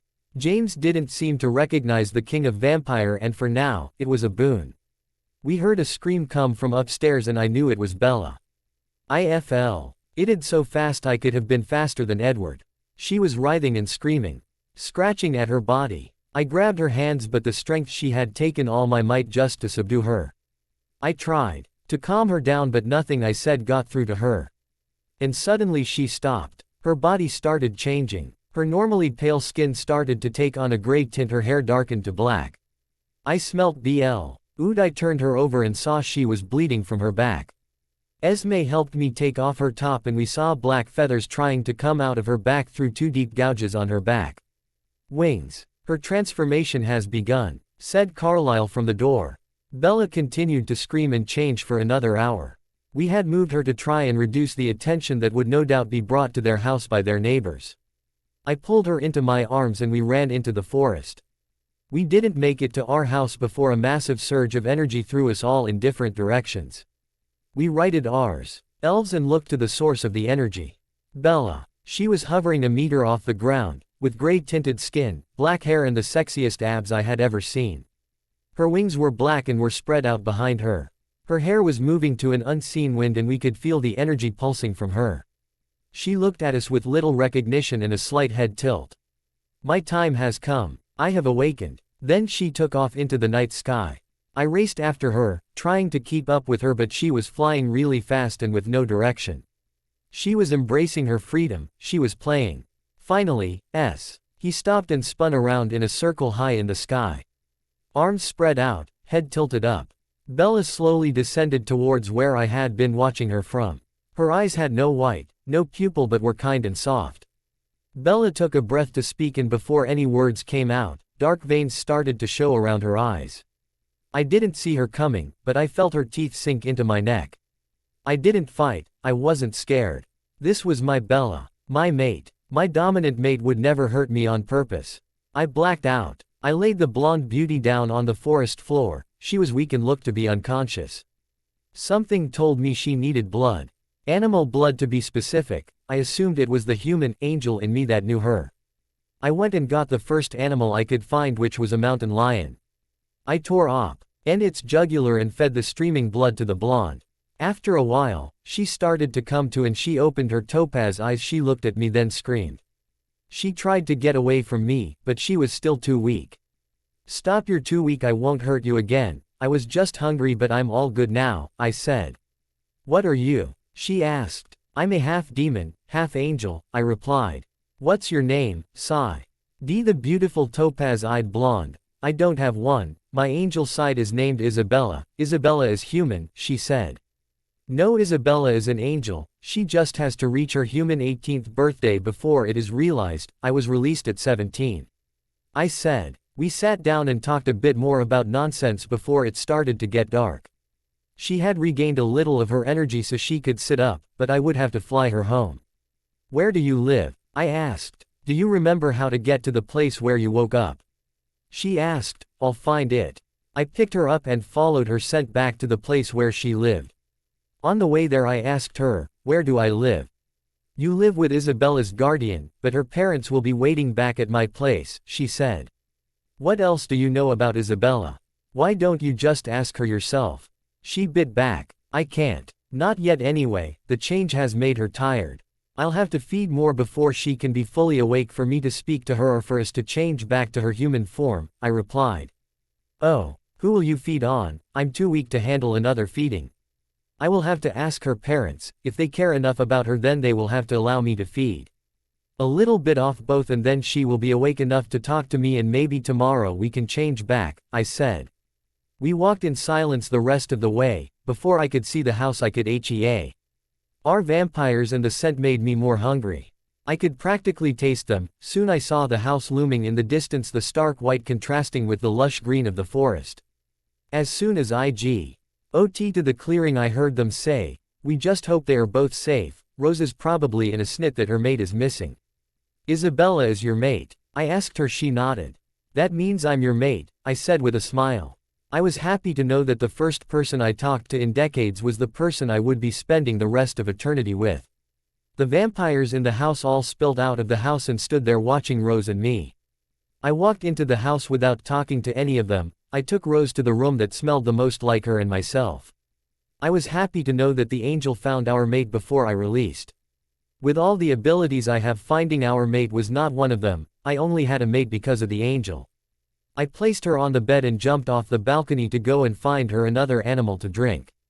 When I got back, the vampires were all in her room crowding it. That would not do, she was mine. I flew in and dropped in front of the vampires and growled, "Get out." They all left except for two. "I am Isabella's father, I just want to know if she's all right," the one said. "And I am her mother. She will be fine once I have fed again. Currently we are both too weak for another transformation," I said to them. I turned to Rose and gave her the deer I had caught and killed for her. She drank it and tossed it out the balcony door. She sat up and I moved to sit on he bed next to her, the beast inside me rattling its cage because of the vampires that were in the space my angel and inner beast now considered as its own. Rosalie was now its and now mine. "What is your name?" asked Isabella's mother. "I don't have one yet," I said. "Why don't we call you Isa? We call the angel side Bella," said Rose. "Angel side?" asked her father. "I'll explain later. Right now Isa needs to feed," said Rose. "She can't feed on you again, you're too weak," said a voice from downstairs. "Is it possible for me to feed from one of you?" I said, pointing to one of the vampires in the room. They looked at each other for a moment, then the father stepped forward and nodded. I moved away from Rosalie and held the father close and sank my teeth into his wrist. His venom was more potent than that of Rose. He was millennia older than she was. I could taste it from his venom and it filled me up much quicker than Rose would have. I had never felt more alive than I did when I pulled away from him. Filled with energy and life so delicious I could just fly for days on end. I retracted my wings now that I was filled and focused on the human part inside me. I could hear her panic. She was waking up. "She's awake," I said. "It's only a matter of time before the transformation can happen." I focused on her, so I could communicate with her. "Isabella, calm down. Calm down, calm down. How am I supposed to calm down when I don't even know where I am? You have had your first transformation, you need to calm down in order for us to turn back." It took 5 minutes for her to calm down, but when she was calm we started to work on turning her back to her human self. The transformation was painful as the first, but I can only hope it will stop being so. Another 5 minutes later and I was the one inside her head and her outside. I woke up in a dark place. I felt tired and sore. "Bella," I heard echo. "Yes," I answered. "I am sure you are a little confused, but we have undergone a transformation." Quote, "We." Yes, we. Please don't interrupt. I have been named Isa and you are Bella. We are two sides of one coin. I am a demon and you are an angel. Quote, "Wait, demon. Angel. Again, don't interrupt. You won't remember, but I have been awake within since we were born. I watched as our true nature was sealed and we were left for the Volturi to find. It was no mistake, they were meant to find us. The bond was not planned, but growing up with the Volturi was always the plan, so that when we came into our power we had people to help us. Our parents were forced to find an alternate plan as we could not be raised in either dimension. While our consciousness is separated in time, we can learn to work together. My physical appearance isn't well suited for this dimension, but we will learn to hone our abilities. Now we need to work together to switch and change into the human facade. It will be painful, but we can anchor each other and work through the pain. This is a lot of information, but we can talk another time. Tell me what I need to do. Together Issa and I worked together to find a way to switch positions and change back. I opened my eyes and I was in Rosalie's room and my parents were standing in front of me. I felt a breeze come in through the window and I realized my clothes didn't survive the change too well. Rose wrapped a quilt around me, while my mother was going on about how she changed my diapers and she bathed me, yes, years ago. I looked into my mind and looked for Issa. She was there but weak. Issa is weak. I'm not sure what her diet is, but I need some, I said to the room. Issa drinks vampire venom from the vein. I am not sure how your body will handle it, said my father. I need to try. She is nearly conscious, I stressed to them. My mother came to stand in front of me, bit into her wrist so her venom could flow and brought it to my lips. As soon as the first taste registered in my mind, I grabbed her wrist tighter and sucked as hard as I could. I felt Issa join me and our teeth extended into my mother's wrist to free some more to feed on. After a moment we pulled back satiated. I pulled the quilt tighter around me and wiped the remnants from my lips. We apologize. We were hungrier than we thought, said Issa and Bella in chorus. It's all right, my child, I have always dreamed of being able to feed you from my own body. You only realized a dream I had long forgotten, said Athenadora with her hand on Isabella's head. Tears pooled in my mother's eyes, and we pulled her in for a hug. Your eyes are blue again, said Rose. I looked up on my mother's shoulder into the vanity and gasped. It seemed when Issa and I were fronting together there was a visible sign. Issa retreated and my eyes changed back to their new hazel. It seems when Issa and I are sharing the front, our eyes are blue. Mine are hazel. What color are Issa's eyes? Black with no other color, said Issa in our mind. Never mind, she responded. I told the room. They looked puzzled. Let me change and we can have a chat downstairs with everyone. I went downstairs and met with the family. I told them all that Issa had told me and answered as many questions as I could. My knowledge was also limited, but Issa would try to answer them also as best as she could. We had very little knowledge of our history aside from what Issa could remember. They reminded me that James was still hunting me and had already been to my house. I told them my theory about Victoria. Kate was heartbroken and angry, but we agreed to come up with a plan to defeat the male vampires and free her. I can't believe it has already been a year since met Rose and the rest of the Cullens. Today is my birthday again and we preparing for my next change. Since the last time I can change between my demon and human form quite easily. I can fly and carry Rose, it's amazing. I actually flew with her on a date once and we had the best night of our lives. I've discovered a lot about Rose and the Cullens over the last year. Edward no longer hates me the way he used to, but we still don't get along the way I do with Jay and Emmy Bear or even Alice. Esme mothers me when my mother isn't around and Carlisle is like a father as well. He and my father are like brothers. He fits in well with the kings of Volturi. I can now see why he spent so many years with them. Father eventually went back to Volturi with mother but left the twins with me. With me as a demon, I was able to fend off James and kill the guy with the dreads to release Victoria from his gift. Flashback. After the family meeting, I fed from mother. Issa was able to get enough energy to pull me into a dream-like state to give me a quick rundown on what she had learned about herself while locked up. Since she was able to see through my eyes, she was able to see and remember details even I had forgotten. Issa knew that while I was more durable, she would have to be in the forefront while tracking and dealing with James. She was aware of her strengths and we could train together later. Once out of the state, we planned to go back to the field and try to track them before they came to us. Issa was able to catch Victoria's easiest. Tracking and eliminating the threat was Issa, Rose, of course, Father, Jasper, Kate, Demptree and Emmett. Issa. It seemed that James' scent went in circles but Victoria went straight to Seattle. Here we found Victoria and the vampire with the dreadlocks in an abandoned factory. Victoria was hazily staring into space. We caught them by surprise when I landed from above. I was hunting now, my prey was him. He tried to reason when he realized who I was with, to protect Bella, but his contract was signed. He was surrounded and Victoria seemed to wake from her haze as soon as Kate was near. Distracted him and I went for the kill. I ripped into his throat and sucked his venom dry as he would his victims. His corpse turned black in my tight hold and crumbled into dust. I felt invigorated. I wanted more. Issa, said Rose. I turned to her and saw her holding her arms open. I felt the bloodlust start to recede. I walked into her arms, dropped my wings and she held me tight. I lifted my head and saw Victoria and Kate in the same position. As we were about leave, James walked into the area. The rest of our hunting party was quick to finish him off and set him alight.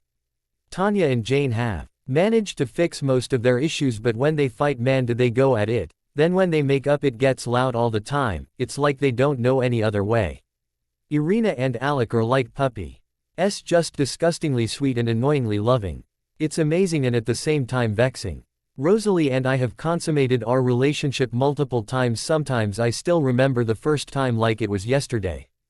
Flashback. We decided on having a date night every second week and alternating who would take who out. It was my turn and I found the perfect place when I had been out testing my wings. I had decided that we would picnic out by a waterfall at night so we could see the stars and possibly go skinny dipping. When the time came, I picked up Rose and let my wings out in a partial transformation. I took off into the sky. It was dusk when we left, so the view we encountered was beautiful. Not more than the blonde in my arms, but close. We got to the clearing by the waterfall and I pulled out all the picnic things: a blanket, food for me and blood for my mate. We sat and talked until the stars were high in the sky and the moon was watching over us. We lay down on the blanket cuddled up together. When we both turned to look at each other and then we kissed, it started off slowly, and then it built up momentum. She rolled on top of me and I threaded my hands into her thick hair. She took my breasts into her hands and I moaned into her mouth. I pulled her hair slightly, and she moaned. The next thing I knew, she was kissing my breast and my shirt and bra were lying on the blanket next to me. She pulled my nipple into her mouth and bit down, slightly nibbling on it while pinching the other between her fingers. She then repeated the process to the other. I couldn't take it anymore. So I grabbed her by her hair and pulled her into a kiss, distracting her so I could flip us over. When I flipped us over, I pulled her top off and proceeded to kiss down her neck. The moans and whimpers that came out of her were driving me further. I took off her bra and pulled a dusky nipple into my mouth. Lapped at it with my tongue, nibbled it, and played with it while paying attention to every moan and groan coming from those lips. I took off her faded denim and white lace panties and my jeans and black boy shorts. We both groaned when our naked bodies touched for the first time. I was so wet and I could feel her cold wetness against my thigh. I ground my hips lightly downwards and received a throaty moan from somewhere, whether it was me or her I'm not sure. We kept kissing and grinding into each other's thighs, coating them with each other's essence, marking them, possessing them. I reached down and touched her lips for the first time. The feeling was indescribable. They were soft and wet. I could hear her groan when I was exploring her lower lips. I wanted to taste her, so I lifted my fingers to my lips and licked them. I was hooked like a first-timer on heroin. I kissed my way down her body to find my way to her honey pot so that I could taste her nectar from the source. I licked and sucked and flicked her nub with my tongue until I heard my name echoing through the forest. Birds flying away from their nest and little animals scurrying in fear. I then inserted a finger into her, reveling in the feel of her walls around me, the way they seemed to suck me in further. Owly fucked the love of my life into a second orgasm and marked her with a bite on her inner thigh. When I was done, I licked my fingers clean in her clean. By then I was dripping wet, so when she took hold of me and held me down with her considerable strength, I almost came. I did come when she inserted 2 fingers inside me and fucked me into oblivion. What a night it was, after our little unscheduled fun. We went skinny dipping in the lake and went home. Now we go at it like the rabbits we are. In the car, on her bike, in my car, in my room, in her room, under a waterfall, pretty much, and where we can get privacy and we know people don't frequent there. Back to my transformation. We don't know exactly when it will begin, but we do know it is after the sun goes down. We believe that it means that the seal was placed on me at night, or I was born at night. We had been sitting in the lounge when the pain began. It started off as a simple dull throbbing in the base of my spine, then it continued to spread outward until my whole body felt like it was on fire. It was different from the first transformation. It was similar to what I had heard a vampiric transformation would be like. I was screaming and thrashing. I could hear Rosalie sobbing and I was being held down by Jasper and Emmett. Esme and Alice were trying to calm Rosalie down. Carlisle was injecting me with morphine, but it was being burned off too quickly for it to be effective in any way. Mother was in Father's arms sobbing. The Denali coven was standing off to the side with their mates, trying to keep themselves calm. I don't know how long it lasted, but it felt long. It felt like each second was an hour long, each touch was a furnace burning my skin. Why was my mate so far away? Why wasn't she here to keep me calm? Why isn't she here to calm the flames? Why isn't she here? Thanks for watching.